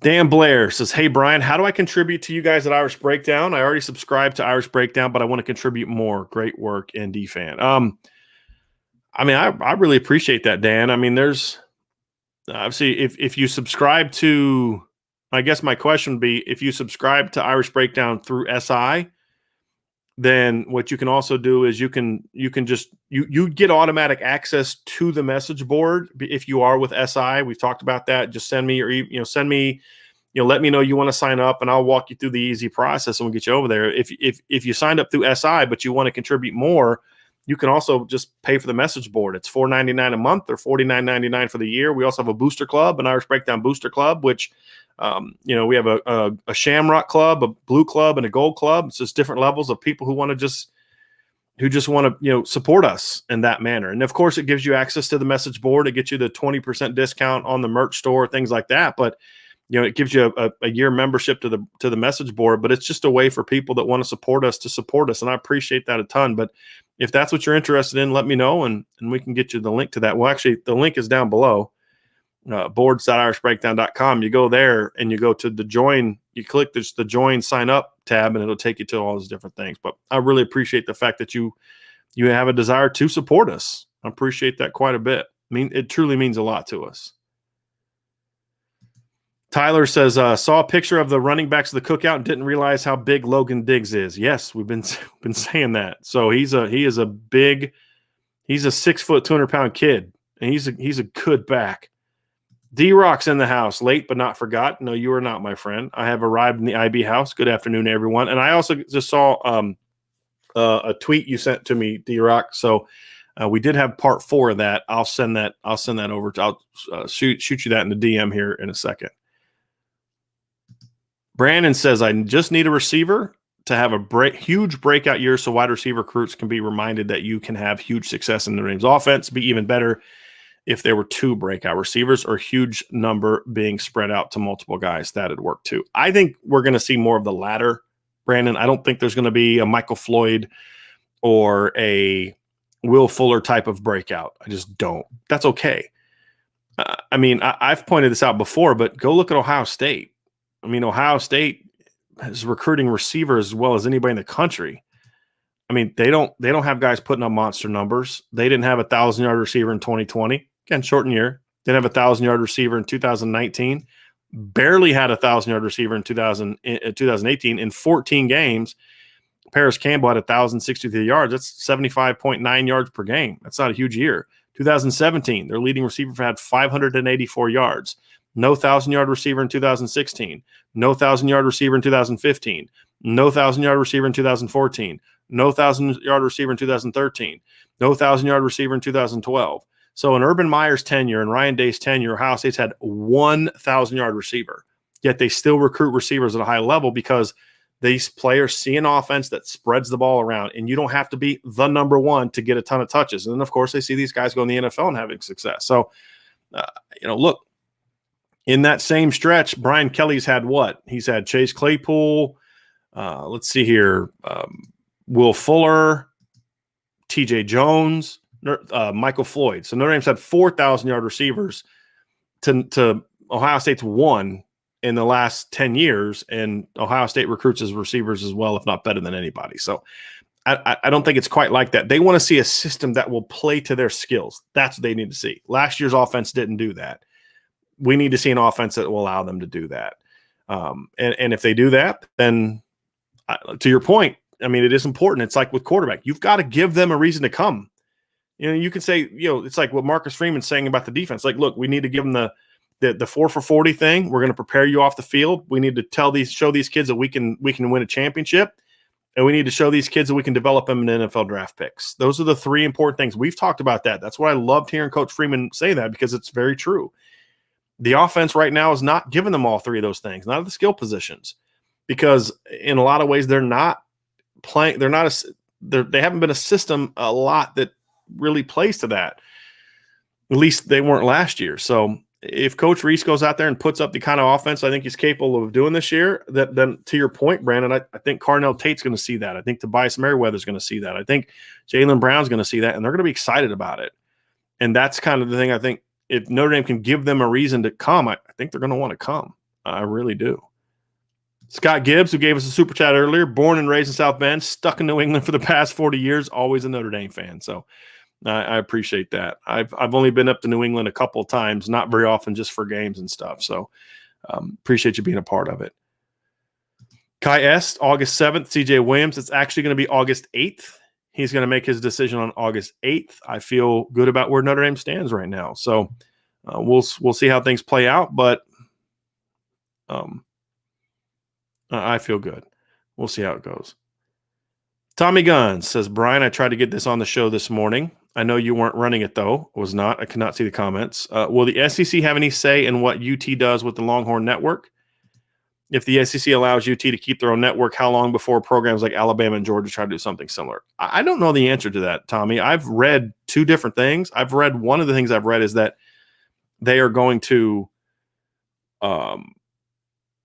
they're not going to have the Longhorn Network anymore. It's been pretty much, it hasn't been a failure, but it hasn't provided what they had hoped it would provide. If it was, they would be independent right now, I believe. And he also asked how might it affect conference cohesiveness if those programs are their own things. I just don't know if you can do that. I mean, the thing about the Longhorn Network is it aired games, and the unique thing about like Notre Dame with Fighting Irish Media is Notre Dame owns the rights to all their games. I don't know if that's true of Texas and Georgia and Alabama. I'm not sure of that. So that would be something that you'd have to know. And Longhorn Network tried to air like other sports and things like that. And I don't know if the SEC would go for that, or if ESPN in this as part of the SEC would go for that. I'm really not sure how that would play out. But the latest I read is that they're not going to have still not going to have the Longhorn Network, but I'm not sure if that's 100%. I'm not sure if that's 100% accurate. Han Solo said, I've been wanting an annual rivalry game between Notre Dame and Clemson since I watched them play in the Hurricane game. And if Notre Dame went to the ACC and played Clemson annual, I'd love that. And hopefully, Clemson would never consider going to the SEC. I don't see Clemson going to the SEC. I don't. I mean, I've seen some of the stupidest rumors come out. Like, somebody was like, oh, Michigan and Ohio State are going to join the SEC. Stop. Just stop.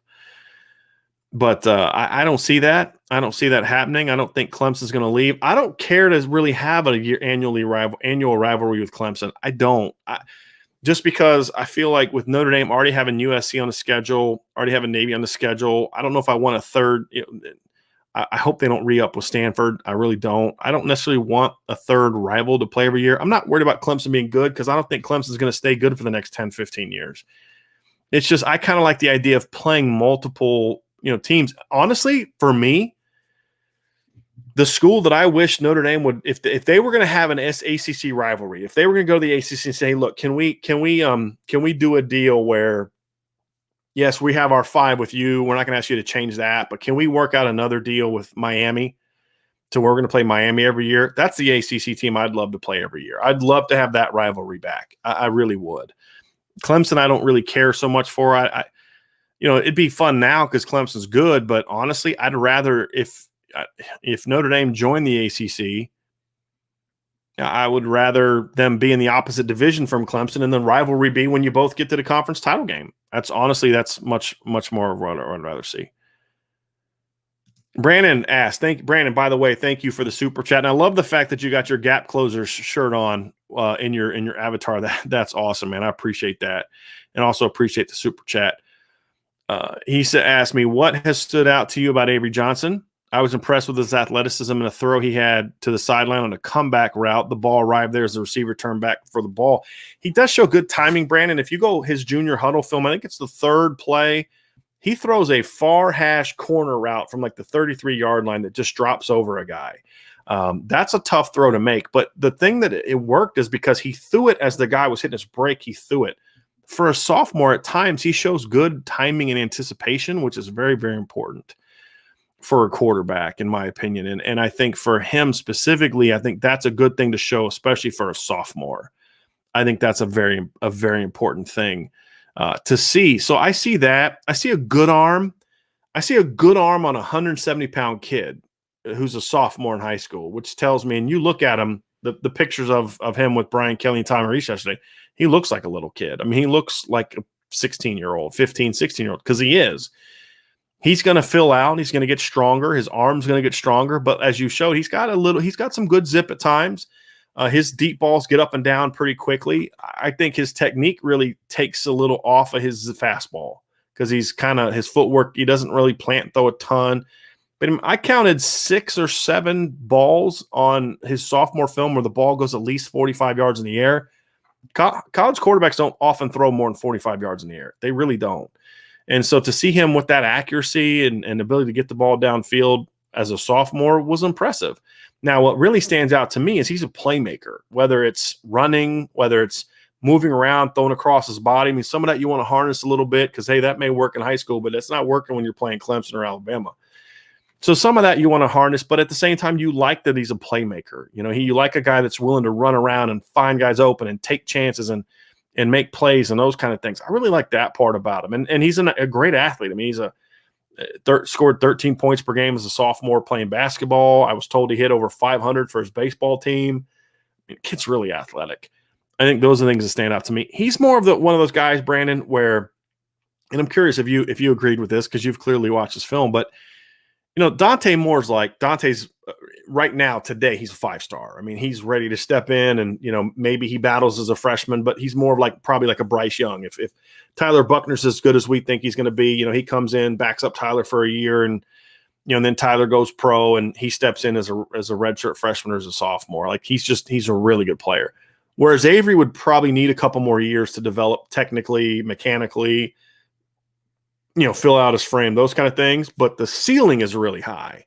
And that to me is what intrigues me about him is you're taking a little bit of a chance on him because he is raw. And of course he may not be raw by the time he enrolls. He's got 2 years of high school left still. But as of right now, that's where he is. And I think that's, he's not on Dante Moore's level at this point in time, but I honestly don't know other than maybe Malachi Nelson, maybe Arch Manning, if anybody in the class is on Dante Moore's level. But he's definitely a guy that if you miss on Dante, it'd be a good backup option. But Dante Moore still got to be your number one option. Let's see here. We got some more questions. Got Ladarius Martin, our resident Alabama fan, back in the chat. talking about Alabama's great month of July. And Ladarius, you're the only person in this chat who wants to see Alabama get Zach Rice, by the way. So David Carpenter with a super chat. David, thank you very, very much for that. Great show today for the barbecue. Do you have details like where it was held? The existing players come to, what rules apply to something like that? My understanding is that they it was called the Grill and Chill. It is an unofficial visit, but they were able to provide meals. I'm not quite sure how that works, but yeah, they were able to eat. They were able to be around the players. That really what it comes down to, and a difference between an unofficial and official visit is an official visit. You pay for everything. You pay for travel. You pay for hotel. You pay for all that. Unofficial visits, I believe you can give them a meal on an unofficial visit, but you just can't. You can't necessarily do it to where like you take them out and to a restaurant and pay for their meal like you can when it's an official. If it's an official visit, Notre Dame's done this. They'll take kids to Ruth's Chris, which is if you're not familiar with it, it's a really fancy, expensive steakhouse, and there's one in South Bend. Well, it's in Mishawaka, but it's part of the South Bend community, and they'll take recruits there, and you can pay for it. You could take a kid to Ruth's Chris now, but he's got to pay for his own meal, or his family does. That's the difference. But you can hang out with players. You can be around players. You can see the campus. I believe, based on photos, I'd have to go look at some tweets again. But I believe that I'm going to pull it up here while we're talking. But I thought it was over sort of by the administration building is where I saw a lot of it. But it was outdoors, kind of like part. Well, some of it was over by the Goog. I did see that. But let me find here if I can find some photos on the Twitter from yesterday's deal. So it looks like it was outside the Goog. So yeah. Yep. It was over by the Goog. So you can see the library in the background, a lot of these photos. So yeah, that's where it was. It was over by the Goog. So it looks like there's a yard out there by the Goog. It looks like they had it out there. So yeah, that's where it was. So that's where they hosted it. But yep, I hope that answers your question, David. If not, follow up. And I'll get to it. So, all right, let's go back to some more questions. Matthew Lass is back back here. And what's up, guys? Feel like it's been a while. Well, we didn't do a show yesterday, and I'm not sure if you're here on Monday, so it may have been a while. So we're glad to have you back. Brent Byer says, I hope Notre Dame closes strong. We're sliding down the rankings as other teams are stepping on the gas. Got to close this year, especially with all the high-end targets left on the board. And I know that means a lot more to you, Brent, than it does to me because you really like the rankings aspect of it. But Notre Dame is just fine right now. And, yes, the big key is they got to close, like you said. Whether you care about rankings or stars or not, or you do, the fact is what we can definitely agree on, they got to close. They got to close strong. They got to get one more of the top D linemen. They got to get Xavier Nwankpa. They got to get two more receivers, and they got to get another offensive lineman. And it's got to be a higher ceiling guy. So, yeah, they got to close. No question about it. Whether they're ranked 2nd or 9th, I don't care. Get the right kind of players that you need that are gap closers. And just because Rivals doesn't think that doesn't mean that it's not true. So we'll have to see how it goes. The Fifth Horseman asks, you think Tommy Tremble would have stayed for another year if he wasn't criminally underutilized in the pass game last year? I don't think so. I think, if anything, it would have even guaranteed more that he would have left. I was told before last summer that if Tommy Tremble had a good year, he was going to go. He was going to go pro. It's just he wanted to go pro. So I think the fact that he only caught 19 balls and still went pro is further evidence that he just wanted to go pro. And I don't think that. And look, Notre Dame Notre Dame pitched, hey, you're going to play receiver. We're going to move you to receiver. We're going to do all this. I mean, they tried hard to get him back. He wanted to go pro. He just felt he was ready. And I don't think he was necessarily a guy that viewed some of the other parts of Notre Dame as advantageous as maybe some other players. He was here to play tight end and go to the NFL. And he was given a 3rd round grade and was a 3rd round pick. And I think he was happy with that. So I don't know if there's a lot Notre Dame could have done there.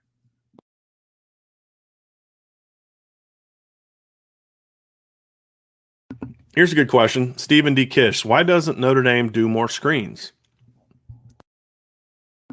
It's a good question. I think part of it was I don't think Ian Book was comfortable throwing screens, especially to running backs. There were some screens he would do, but any of the inside moving screens, slip screens, he just never seemed super comfortable doing that. I don't think they always had offensive linemen that were great screen guys. Like Tommy Kramer wasn't a great screen guy. I think they should have some of that this year. But I think also, I don't know if you always had backs that were great screen guys. I think you do now more. So I would expect to see a little bit more screens this year than anything else. So we'll see. But I hope that's a bigger part of the offense. It's not something you do 7-8 times a game, but I would like to see that become a greater part of what they do.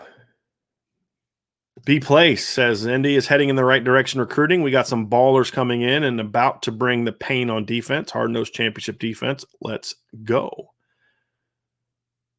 Our resident Alabama fan, and I mean that sincerely, I do like Ladarius, and I'd love that he comes into our chat. He has his thoughts about Notre Dame. He says, I believe Notre Dame will never join a conference, and I'm cool with that. And you know what? That's why I like you, Ladarius, because you're one of few fans of any other league that is okay with Notre Dame being independent and what makes Notre Dame unique. So I appreciate that. Tyler says we still need the offense to evolve and score points in big games. Hey, and that reminds me, nice plug there, Tyler.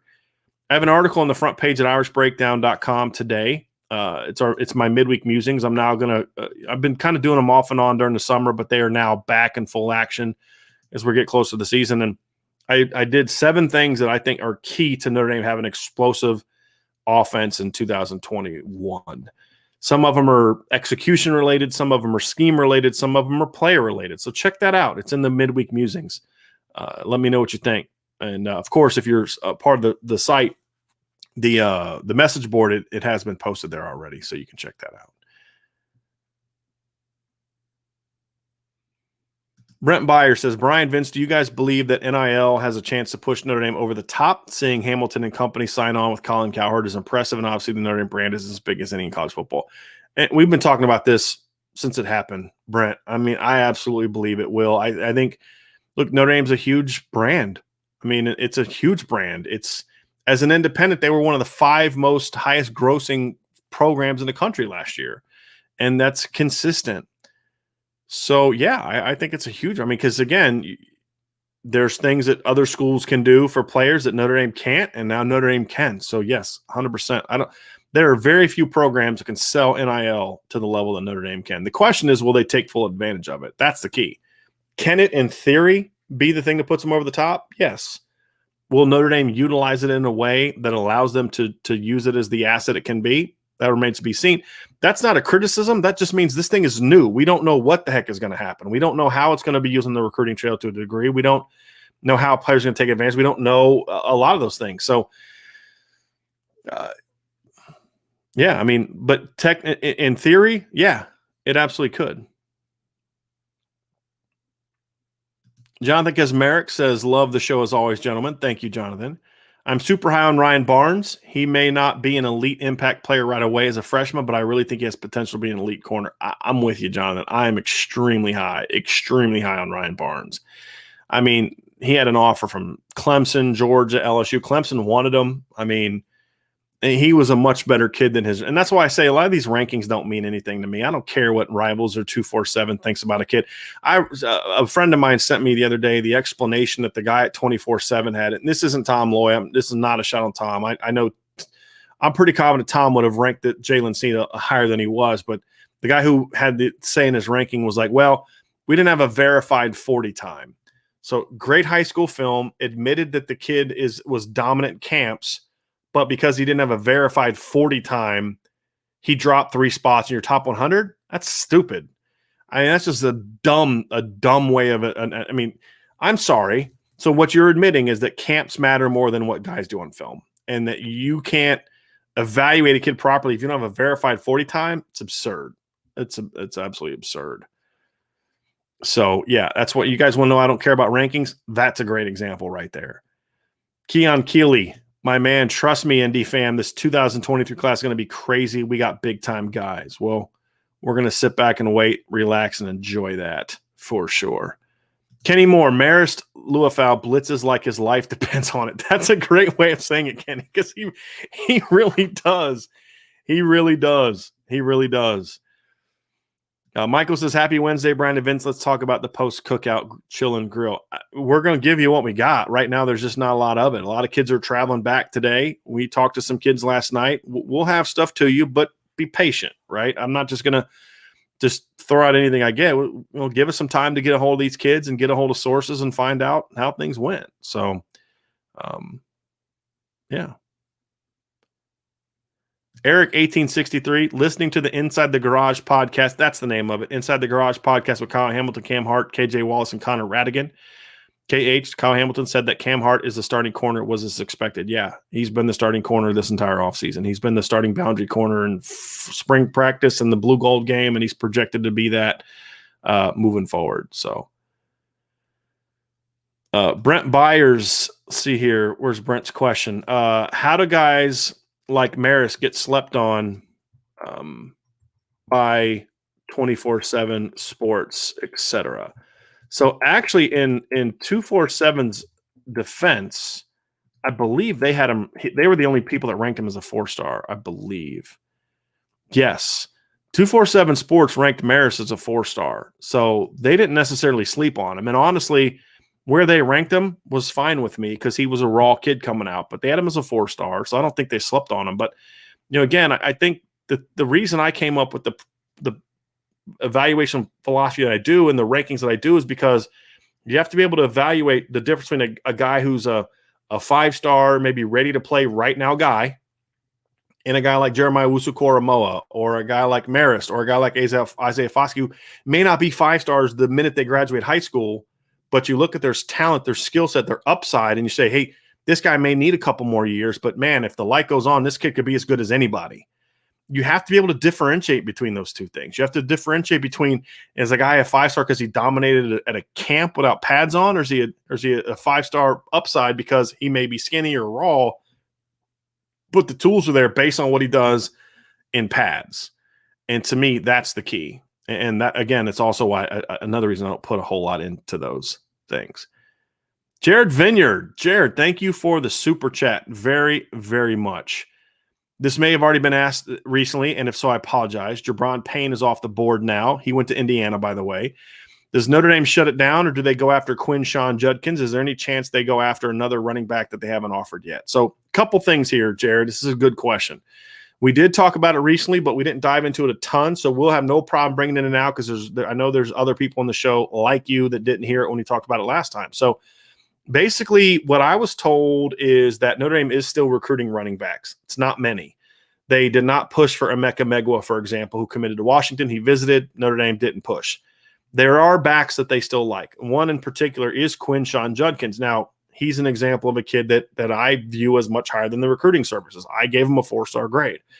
I have compared him to I'd say, a bigger, little bit faster version of Torian Folston. I really like the kid. Notre Dame is still recruiting him. He is expected to visit for the Toledo game, is what he told me. He and I are supposed to do an interview next week where he's going to talk about his top schools. We're going to talk about Notre Dame. We're going to preview that visit and have a good conversation about it. So I'm looking forward to doing that. But they are looking at him.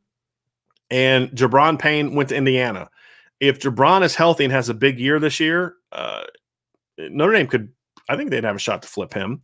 And I think that's really where they are at running back is there a chance to go after another running back they haven't offered? Yeah, I think especially with this COVID year where there's a lot of kids who didn't play as juniors and some kids who maybe didn't play much as juniors, maybe 3-4 games. Well, it's hard to really break out and put a lot of great film together if you're only playing 3 games at a time.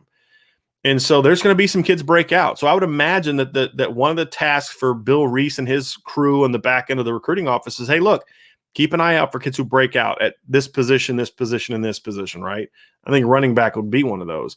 It's not a great running back class. So there's going to be a lot of teams still kind of keeping their eye open for those kind of players. So, that is something that I do believe, in my opinion, Jared, is something that they still have an eye on.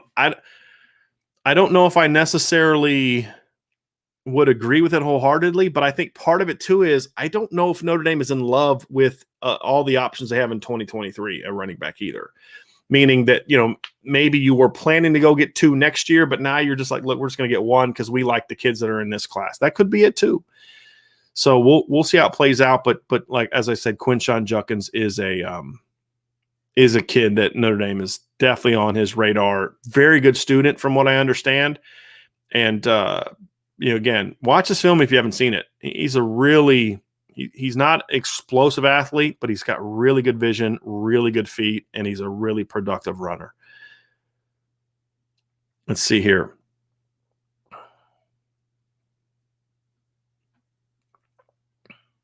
Let's find some more. Boy, you guys love the conversation going on here, but it's hard for me to find some questions.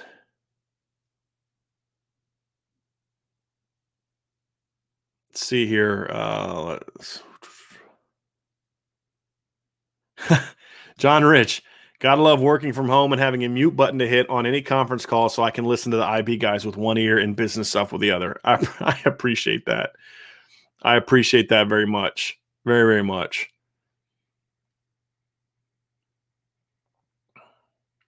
Let's get some more questions here. John Rich also asked, could conference realignment lead to some orphan teams without a conference and maybe a few more independents? I don't think it's going to lead to teams being without a conference, John. I think what would happen is they would maybe absorb into smaller conferences. So, like, let's just say hypothetically that there's a couple Big 12 teams that nobody wants, right? So, nobody wants, let's just go Baylor and Texas Tech and just TCU for argument's sake, okay? I would imagine the Mountain West would be like, hey, we'd love to have you. You'd probably have the Sun Belt that would say, hey, we'd love to have you because the TV deal you're going to have with us is not going to pay you but $7-8 million is a whole lot better than having no TV deal at all.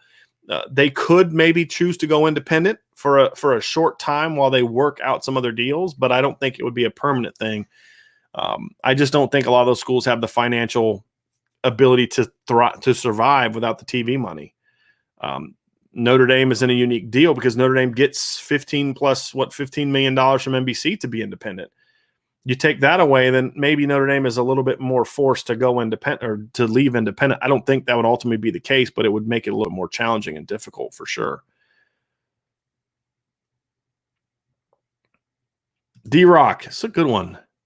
Let me think about this one first. D-Rock's question is 2025 seems to be the epicenter for college football. SEC and playoff expansion, unless one of two starts earlier. Do you see a scenario for one or both of those to start earlier? I think Texas and Oklahoma are going to leave the Big 12 before their rights are done. I don't think they're going to do it right this second because even though they are big money making teams, everybody took a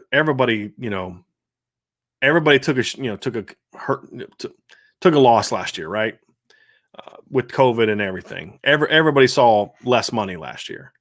Even teams like Notre Dame and Texas, just because you couldn't have people in the stands and all that other kind of stuff. So I don't think they're going to do it right now. Maybe not even next year, but I think I'd be shocked if by 2023 they're both not in the SEC. I think it'll happen before then.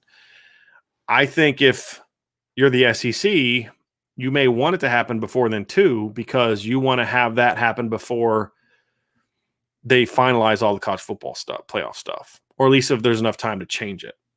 That may be the case too, but I think they'll both be in before 2025. That's just my opinion. Playoff, maybe that starts sooner, but I don't have any evidence that it will. It wouldn't surprise me if it did.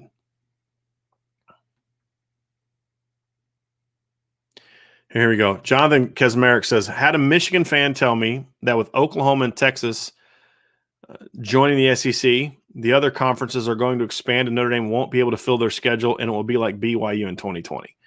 First of all, you're talking to a Michigan fan, right? So Jonathan says, I hope that's not the case. He or she has no clue what they're talking about. So I personally would not pay any attention to them. BYU only had the schedule they had last year because of COVID. BYU normally plays a lot of Power 5 games. Notre Dame will have a schedule. All these teams that aren't Notre Dame fans, they have this ridiculously silly view of who Notre Dame is, and they don't think Notre Dame matters. There are plenty of people that would still play Notre Dame. And if conferences expand, as I said before, it doesn't necessarily mean that Notre Dame can't still schedule. It just depends on how many conference games they want to play. Is there a scenario in which that could happen? Sure. Notre Dame's schedule will never look like BYU's because even if the ACC expanded and Notre Dame didn't join, the ACC is contractually obligated to play Notre Dame 5 times a year.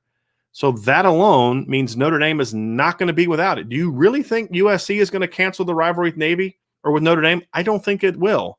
So you're probably going to have at least 6 Power 5 games. And even if you can only fill the rest of your games with MACs and independents and Conference USAs and American Athletic Conferences or whatever else, you're still going to have 6 Power 5 games, which is going to be more than what BYU did. So it's a really silly comment from your Michigan fan, and you should probably not take anything that person says seriously moving forward.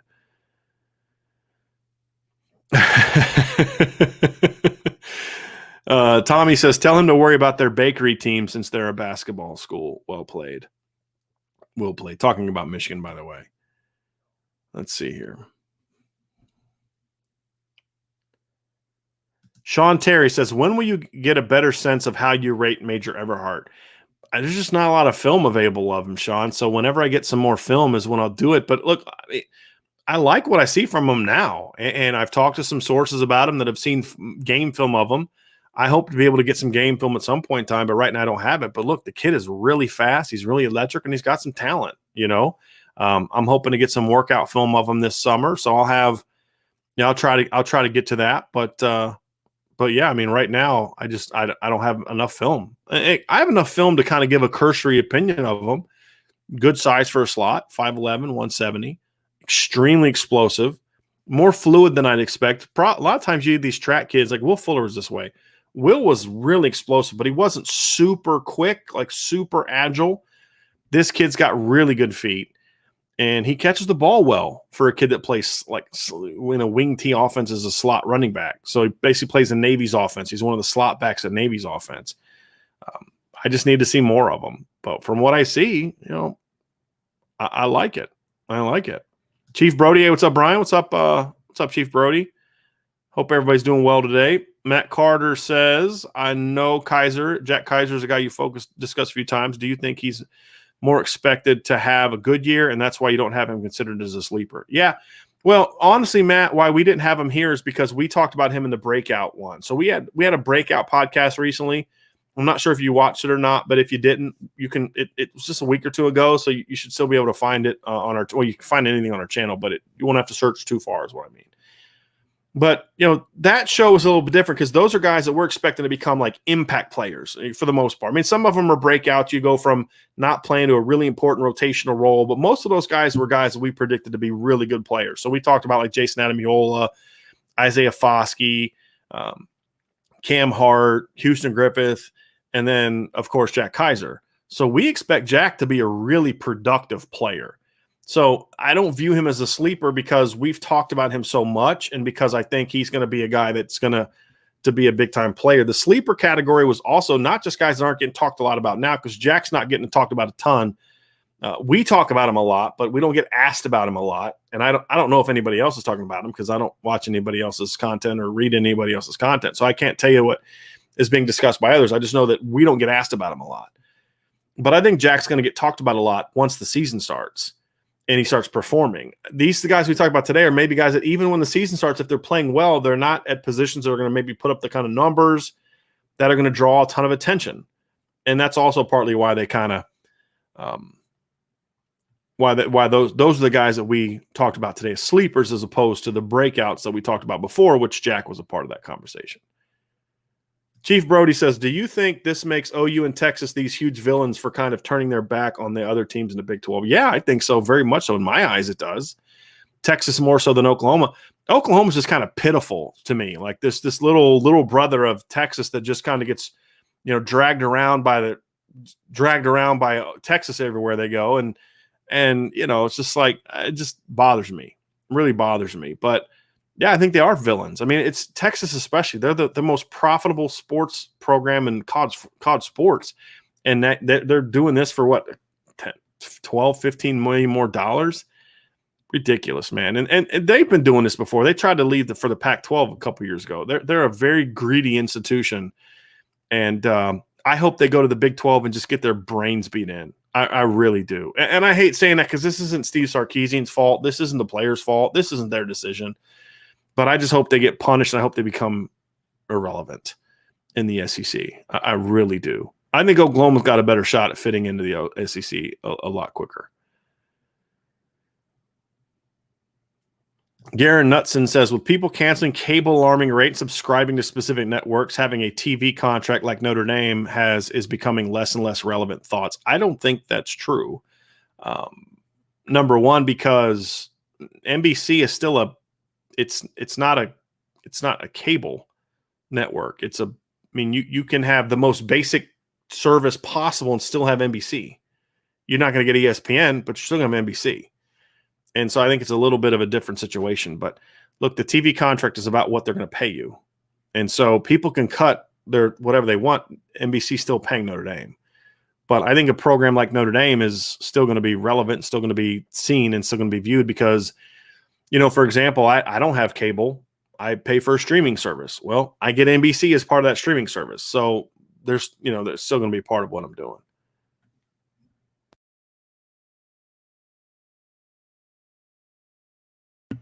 Joseph Salvatore asks, when does training camp start, Brian? I can already feel the energy of the season. Very excited. My understanding is the players are going to report on August 5th, and they're going to either start at the 6th or the 7th. I think the 7th, but they're going to report on the 5th, so it's like 8 days away. The Fifth Horseman says, I will have the utmost confidence in our defense. If our offense doesn't look like the 2015 offense or even the Charlie Weiss era offense this year, I'll be a disappointed fan. Yeah, I get that. I get that for sure. Nolan Esparza, what are your expectations for Jack Kaiser this season? Nolan, I would encourage you to check out that breakout video we did a couple weeks ago on the defense because we talked a lot about Jack Kaiser, but I'll just kind of rehash it now. I think he's going to be really good. I mean, Vince and I talked. I mean, I could see him having 85 to 90 tackles. I could see him having 10 or so tackles for loss, 2 or 3 sacks, a pick or two. And part of that comes from just his talent, but then part of that is just looking at what the Rover did at Cincinnati this past year. Their Rover this past year, again, they only played 10 games, so it's a little challenge. But what I did was I took his numbers this year, and let me pull it up here real quick. So Jarrell White was their Rover. He had 77 tackles, 8 tackles for loss, and 3 sacks in 10 games. You project that out over the course of a 12 to 13 game season, and he's 100 tackles. He's around 10 tackles for loss, and he's around 4 sacks. Plus, he had 2 pass breakups and 2 interceptions. So, I mean, I think Jack Kaiser's a better athlete and a better player. I think he'll have plenty of opportunities to produce at a similar level, assuming he's not, rotating in for half the snaps. So, yeah, we'll see how it goes. Omar Austin. OSU gets high-level wide receiver recruits without 1,000-yard receivers, so you're saying we have a chance at Arch Manning. I love that mental gymnastics you're doing, Omar. Anything to convince yourself that Notre Dame is going to get Arch Manning. I'm trying to tell y'all, number one, they're not going to get Arch Manning. Number two, Dante Moore is better than Arch Manning. I'm sorry. I think Arch Manning's really good. Don't get me wrong. I'm not hating on Arch. I think Arch is a really talented player. Dante Moore's better, and he's from 2 hours away, hour and a half away. They got a much better shot there. I'm just telling you, that kid is really, really good. Really good.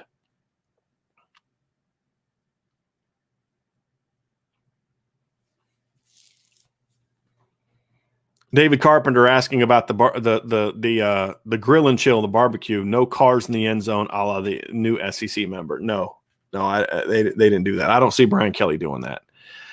Don't see him doing that. Let's see here. VDub 804. Is that 804 for your area code? Or are you a Richmond, Virginia guy? I'd be curious about that. Do you think that we will land CJ Williams, and when will he announce his decision? So his decision is he's announcing his decision on August 8th. And I feel very good about where things stand with CJ. Again, a lot of things can happen. But I feel really good. I'd rather be where Notre Dame is than anybody else. And that's, I mean, you guys know my stance. I don't give things away, but I feel like Notre Dame's in a good place here. Now I just gotta finish off, right? Matthew Lass, Brian, if Notre Dame were to miss out on Xavier, do you think they stand pat, or could things heat up on a kid like Austin Osbury? I could see things heating up on Austin Osbury, to be honest with you. I think that's a position where they're going to keep their eyes open for some kids to kind of break out. I think that's what it'll do. But I also think that when you got to look at it, we got to see what they do with the current freshman class. If a kid or two from that group moves to safety this year, then that puts Notre Dame in a situation where they got 3 safeties. Plus, you have a guy like Jaden Bellamy, who I think kind of needs to be viewed as like a hybrid safety corner kind of guy. So I don't think you go after a guy just because, but I think you keep your eyes open. I don't know if Austin Osbury would be that guy. But if they wanted to look at him harder, I'd have no problem with that. And not even just because he has a 5-star brother. I don't care about that. I mean, I'm not wasting a scholarship on a kid who can't play just because his brother can. He's got to be able to play. I think Austin can play.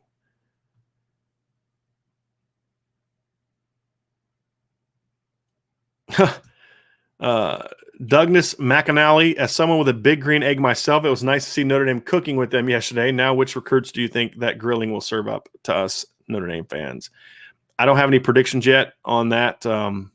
We'll see. I just know that Notre Dame is in a really good place right now early when it comes to 2023 recruiting. Triple Deck PO or Triple Deck PO. We'll have to see which one that is. Notre Dame has been doing great at putting complementary recruiting classes since the 2018 class. For the most part, I would agree with that. I think there's a couple positions that have struggled, safety, linebacker, but for the most part, I agree with your premise there. Now with Freeman, there's more top-end talent. I tend to agree with that too, but I think they've been doing that before he even got here. I mean, I think that they've been starting that, a guy here, a guy there. I think what he's doing is he's just putting a lot of them in one class, which is something we haven't seen. And so I would agree with your premise there too. I just would nitpick a little bit because you know how I am. But now we just need to see him do that on offense. And they were doing that on offense when Chip Long was here. Now Coach Reese needs to show that he can do that. CJ Williams is a good place to start. Tobias Merriweather would be an even better place to go from there. And then you got to be able to go get a big lineman. I think those are the keys for offense, in my opinion. Matt Russell says, love the show, guys. I think Cam Hart will be a sleeper this year. What are your thoughts on Cam?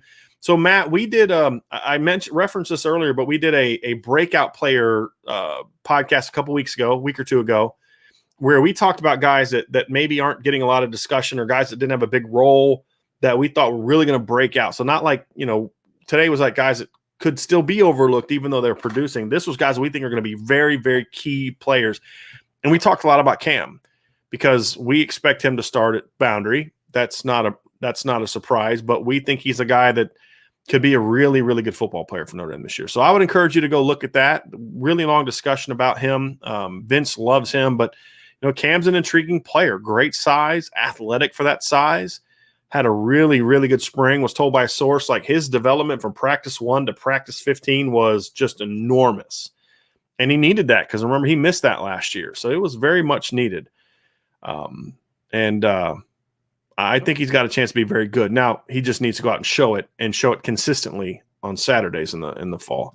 Paul Moore says, great show. Appreciate that, Paul, very, very much. Very much. Matt Russell says, QB Avery Johnson looked good on highlights I've seen of him. What are your thoughts on him in the 2023 class? I mentioned that a little bit earlier, Matt, but I'll repeat it again. I think that with Avery, he's a very talented player. He'd be on my board. I'm cool with Notre Dame offering him. If they miss on Dante Moore, he'd be one of the 2 guys I would turn to. So I like him a lot, but I still want them to put a ton of emphasis on trying to get Dante Moore. Dante Moore is special, but Avery's a really talented player, really athletic, good run throw guy, dynamic playmaker, skinny, has to get developed a lot mechanically, has to get developed a lot technically, and has to get developed a lot when it comes to filling out his frame. But there's a lot of talent to work with. Paul Moore asks, who is going to be the over-the-top deep threat wide receiver this year? I hope they have a couple of them. I think Kevin Austin going to be that guy.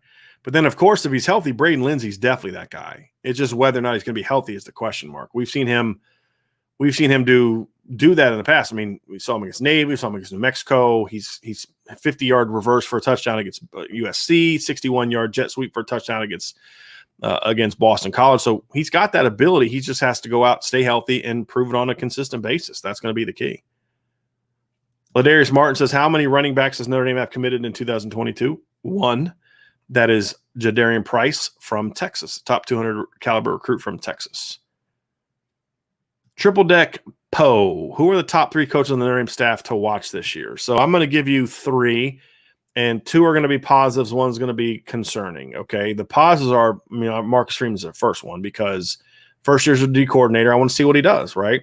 What's he going to do? Is he going to be able to have the same success at Notre Dame that he had at Cincinnati? I think he can, but we need to see it.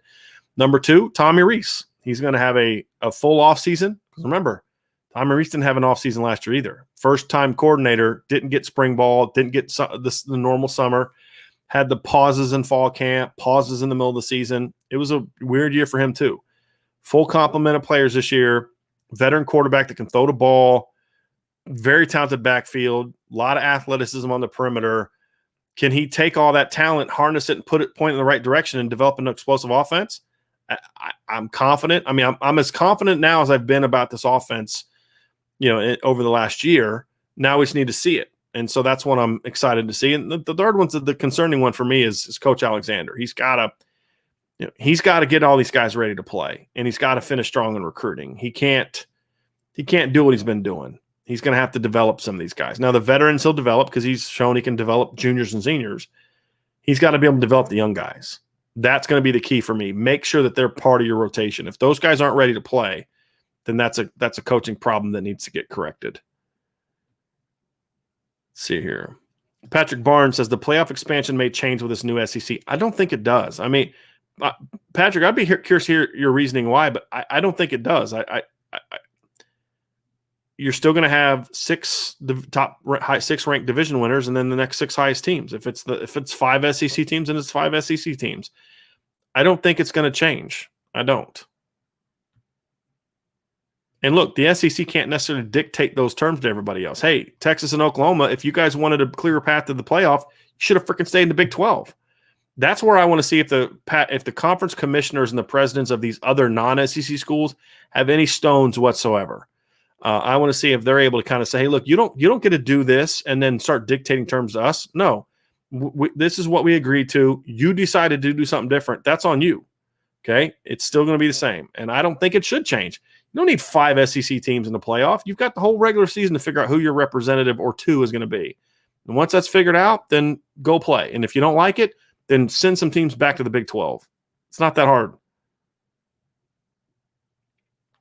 Somebody mentioned that Michigan has a 17-25 record advantage to Notre Dame. People talk about I want to kind of point out a little something here. So I believe Michigan had the first 8 wins as well in that rivalry. So they have an 8-win advantage. Michigan won the first 8 times from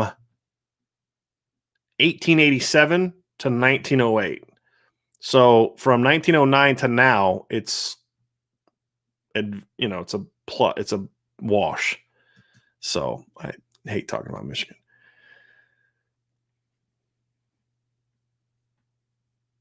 All righty, let's get to some more questions here. Triple Deck Poe. What if Notre Dame had a floating conference scenario like they played 5 games a year in the SEC, then Big Ten? No, they wouldn't go. None of the other conferences would go for that. They wouldn't go for that. Plus, you have a contract with the ACC, I believe, to 2036. You're playing 5 ACC teams a year. So if you were to do that plus 5 Big Tens, you'd have 10 Power 5 games. I don't think they're going to do that. May say K with a great response to Michigan fans. Michigan fans also think they're going to win the Big Ten this year. I actually think this is finally the year that they don't think that. But, there are some that probably do, but they're the worst. They're the worst. Eric 1863, 24/7 is a new crystal ball for Tobias Merriweather to go to Notre Dame. Has to be a good sign. Hope we can get him. It's not a good sign. It's not a good sign. It's not a bad sign. It's an irrelevant sign. I bet you. I'm not even going to look. I'm going to look now. I bet you it's someone who does not cover either team, any of the teams he's looking at. Yeah, I guess it is someone who's way behind the 8 ball for that one. So, look, we've been saying for a long time here that if he commits this summer, it's going to be great for Notre Dame. If he waits till December, January, it's going to be harder for Notre Dame. But Notre Dame's been his leader for a very long time, and it's got to close. That's going to be the key.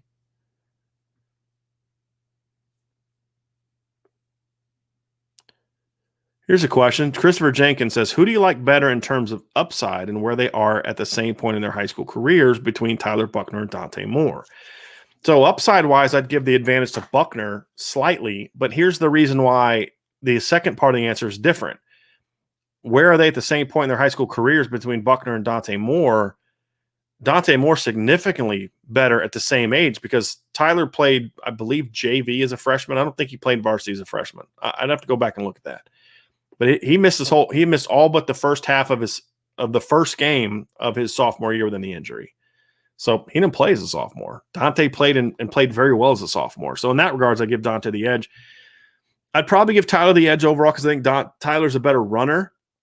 Dante can run, but he's more of a pocket passer. Tyler's more of a dual threat guy, so I'd probably give Tyler Buchner the advantage. But I'm still a little nervous about the throwing motion and how that's going to impact him on a regular basis. But I mean, if you were to come back and tell me, Christopher, that you thought Dante Moore had the higher ceiling, I wouldn't argue with you.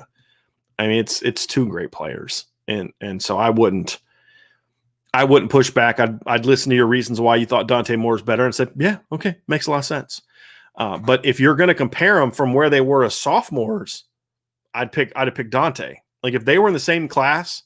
So if let's say we didn't know about Tyler Buchner because Tyler didn't break out till his junior year, but if you were to just say Dante was back then and Dante did his first 2 years what he's done now in Tyler's class or vice versa, I'd say Dante Moore's the better quarterback. Tyler's junior year though was ridiculously good. Ladarius Martin says, if Texas and Oklahoma join the SEC, do you think the divisions will change because you have the SEC East and West? Which team you think will be in the East and which you think in the West? I don't think they're going to do that, Ladarius. From everything I've read, they're going to go to pods. They're going to go to 4-team pods. And my understanding is Texas, Oklahoma, Missouri, and Arkansas would be in a pod from one of the proposals I saw. I think they'll do something like that. If they go to East and West, you're going to have to kick 2 teams from the West to the East, right? I mean, who that would be, I've heard it could be Bama and Auburn. I don't think that they would kick both Bama and Auburn to the East with Florida and Georgia. I don't think that would make a lot of sense. I don't think they would kick just Auburn because you don't want to have Bama and Auburn in different divisions. I mean, Tennessee or Bama already has an Eastern rival. So I don't, maybe you kick Bama to the East, but do you really want to have Bama, Florida, and Georgia in the same division? I don't think that is good for your league either, because then you're just like, you're bringing these new teams in and you're just like laying out the red carpet saying, hey, we're going to make it easier for you. No, I wouldn't do that. I think Oklahoma and Texas will be in the same division. I just think you're going to see a couple teams kind of get kicked to the East, whether that's, I don't know who that'd be. Would it be Ole Miss? I mean, because now, look, everybody in the SEC West makes sense to be in the East now based on the fact that you've got Missouri, Arkansas, Texas, and Oklahoma. They're all further out west than everybody, so it doesn't even really make any sense anymore geographically because you've got 4 Southwestern teams in the Southeastern Conference. So just figure out however best it works to even things out a little bit. So let's see some more questions here before we wrap up. All right, V-Dub. I guess I should have thought when I saw the V-Dub. Yeah, so another Virginia person. Love to hear that. Obviously, I'm from Virginia. Let's see here. Liam Gaming says, you think a 16-team playoff could save non-conference scheduling? No. I don't think 12 and 16 would have much of a difference there, honestly, Liam. I just think it depends on what the conferences are going to do. If conferences go to, if anything, it can make it look, we only need to be one of 16. We don't really have to schedule tough, just win our league. I don't think it does that. But we'll see. That's just a guess, but I don't think it does that. Sean Terry asked, will this year's defense be as good as last year's? What about the offense? I actually think both sides of the ball are going to be better. I really do. I think last year's defense had some flaws that weren't masked by Jeremiah Owusu-Koramoah and Kyle Hamilton. I think they had some flaws at corner. I think they had some flaws in linebacker. And I think they're going to be better at a lot of those positions this year. And I think some young guys that were rotation guys last year are going to step up and be even better this year. And I definitely think the offense is going to be better, but that's not saying a whole lot because it wasn't very good last year, in my opinion. But yeah, I think they're both going to be better, to be honest with you. And that's partly why I'm so excited about this season, to be honest with you, because I do think this team, I do think this team is going to be better than it was last year. Does that mean that they're going to win a championship? I'm not saying that. I'm just saying I think they're going to be better than what they were last year. Sean Terry also asks, why didn't Brady Quinn pan out? Is it because he got way too huge? I'm assuming you mean why didn't he pan out in the NFL? Because he was pretty freaking good in college. Brady was never the most accurate guy. And when I mean accuracy, I don't mean completion percentage. I mean be able to pinpoint the ball where you want it. He was never that guy. He was never that great ball placement guy. And you need to be that in the NFL. I think that's a big part of it. And I think the other part of it is he went to Cleveland. And I think that hurt him. I mean, at that time, Cleveland was a graveyard for quarterbacks. Alan Crook says, a team full of Claypools won't cut it. If Notre Dame gets some speedsters from the South or wherever they can get them, then they will be able to compete. With all due respect, Alan, strongly disagree with that. Chase Claypool is 6'4", 230 pounds, and he ran a 4.43. That means it means he was faster than Jerry Jeudy, faster than Devontae Smith. Notre Dame's they had another 6'4" receiver in 2018 that ran a 4.42. Notre Dame has plenty of speed at receiver, and you give me a receiving core of Chase Claypools, and I guarantee you that group is going to go against anybody. So I'm sorry, you're incorrect there. Yes, they need speed, but Chase Claypool was really fast, and I argue with this people all the time. Yeah, that's an incorrect statement in my opinion.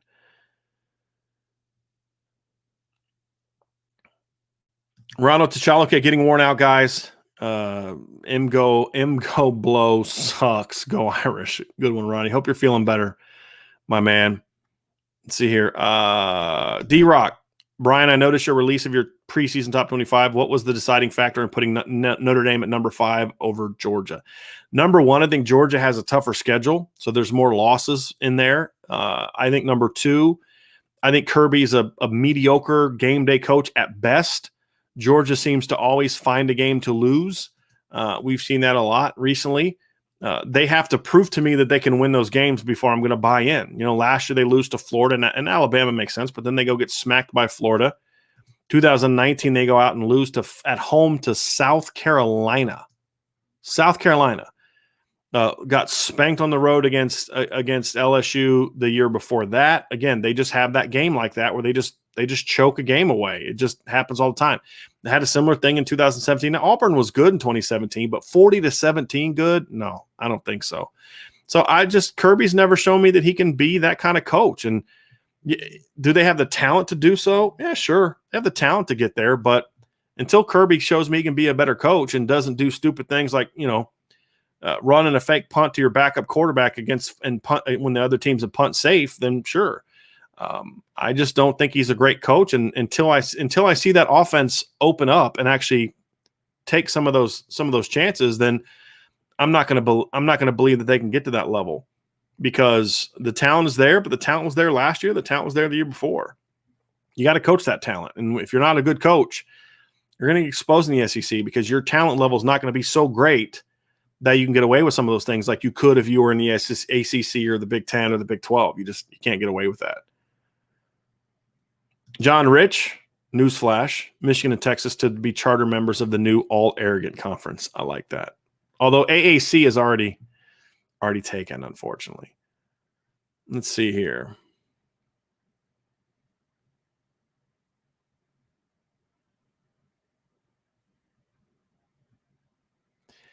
Hey, let's chill out with some of this personal insults and stuff like that. I don't want to see it. All right. Corey D. Brian, please settle this dispute. Who is the bigger brand, Notre Dame or Alabama? And then Ladarius, who's an Alabama fan, says this. So if y'all have a better brand than Alabama, why is it not showing on the field if Alabama not only have a great brand it produces? See, Ladarius, the two things don't have anything to do with each other. They really don't. Branding is about exactly that. It's about branding. You can have a great brand and still not be a great football team. Now, if you if you hold on, I'm gonna pull it up to back this up real quick.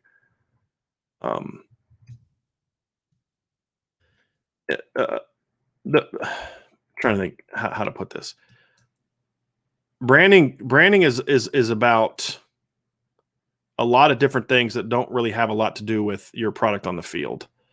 It's about your reputation, your name, it's like, look, with all due respect, Alabama is a respected program everywhere, but Alabama doesn't necessarily have the same pull when it comes to name recognition or branding when it comes to people who aren't the diehards. All the diehard college football fans know who Alabama is and they respect Alabama, and Alabama's a great program. But if Nick Saban retires tomorrow, and I think you would agree with this, Ladarius, if Nick Saban retires tomorrow and in 5 years Alabama's not good again, they're not going to still have the same pull that they did when they were great. Miami's a great example. When Miami's good, and the people love Miami or hate Miami. I mean, they are a known team. They're a lot like Alabama, right? But once they stop being good, people stop really caring. Nobody thinks about Miami anymore.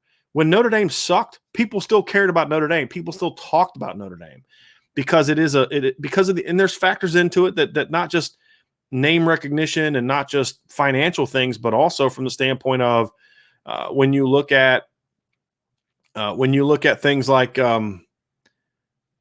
scheduling. You look at things like, everybody has an opinion on Notre Dame when they're good or not. Bama, when they're not good, I don't think many people think about Bama, with all due respect. So, so that's kind of where I'm coming from. And look, Corey and Ladarius, I love that both of y'all are in here. Let's not have these personal attacks. All right. Let's just have these conversations. Let's talk about it. Let's be respectful. Okay. When people from other teams come here, as long as they're respectful, then we need to be respectful. And Ladarius has always been respectful. So let's make sure that we keep that. But no, for me, Notre Dame is the bigger brand. Alabama has certainly been the better football program in the last 10 years, but Notre Dame is clearly the bigger brand. And it's not just, you can go overseas and start talking about Notre Dame. People are going to know who you're talking about. Go overseas and start talking about Alabama. People are not going to know who the heck you're talking about. So that's kind of how I see it. Matt D, reminder, make sure you hit the like button, subscribe, share, hit the notification bell so you never miss a live podcast. He's got that absolutely right. Let's see here. Matt D, it's about marketing and overall reach of your brand. Those are also examples of it, and that's just kind of how it goes. So Demetrius Rex says something. He says brand is business focused, aesthetics and tradition, not about output in the field, really. Of course, you have to be good enough to be talked about, and Notre Dame is. But to my response to that, though, that's kind of what I'm saying. Is like, even when Notre Dame hasn't been good, they're still talked about. And there aren't many programs that are like that. All right. Let's see here. All right, we're going to wrap this thing up now because this is getting a little bit too much arguing going on, and I don't want that. So let's wrap up today's show. It doesn't look like we have any more questions, so we're gonna go and wrap this up. But hey, I appreciate everybody being back with us today. Sorry about yesterday. We just had some things kind of come up last second, so we went ahead and canceled the show. We'll be back tomorrow. We're going to talk Toledo and Purdue tomorrow. We're going to do a little football 101. We're going to answer your questions. Then, of course, Friday, it's open. It's a Friday free-for-all, so we'll be back for that. So thanks for joining us. Make sure you are locked into the boards down there, okay? Boards.irishbreakdown.com. As I get intel from this weekend, as I get intel from how things went with the recruiting on campus yesterday, all those type of things, when we get more on that, we're going to put that stuff on the message board. So sign up for that. It's boards.irishbreakdown.com. You can just go to ib.irishbreakdown.com and you can see it that way as well. But that's more the main one. But just, go to boards.irishbreakdown.com and you're going to go right there. You can see everything set up for how to sign up to be a part of our board. If you are an SI subscriber already to the site, then you just email me and I'll get you all set up on the boards too, because you will have access. If you're already paying through SI, then you already have access. You don't need to pay again. If you just want to support the channel, there are ways you can do that too, and we'll let you know. So everybody have a great rest of your day, and we'll talk to you all again very, very soon.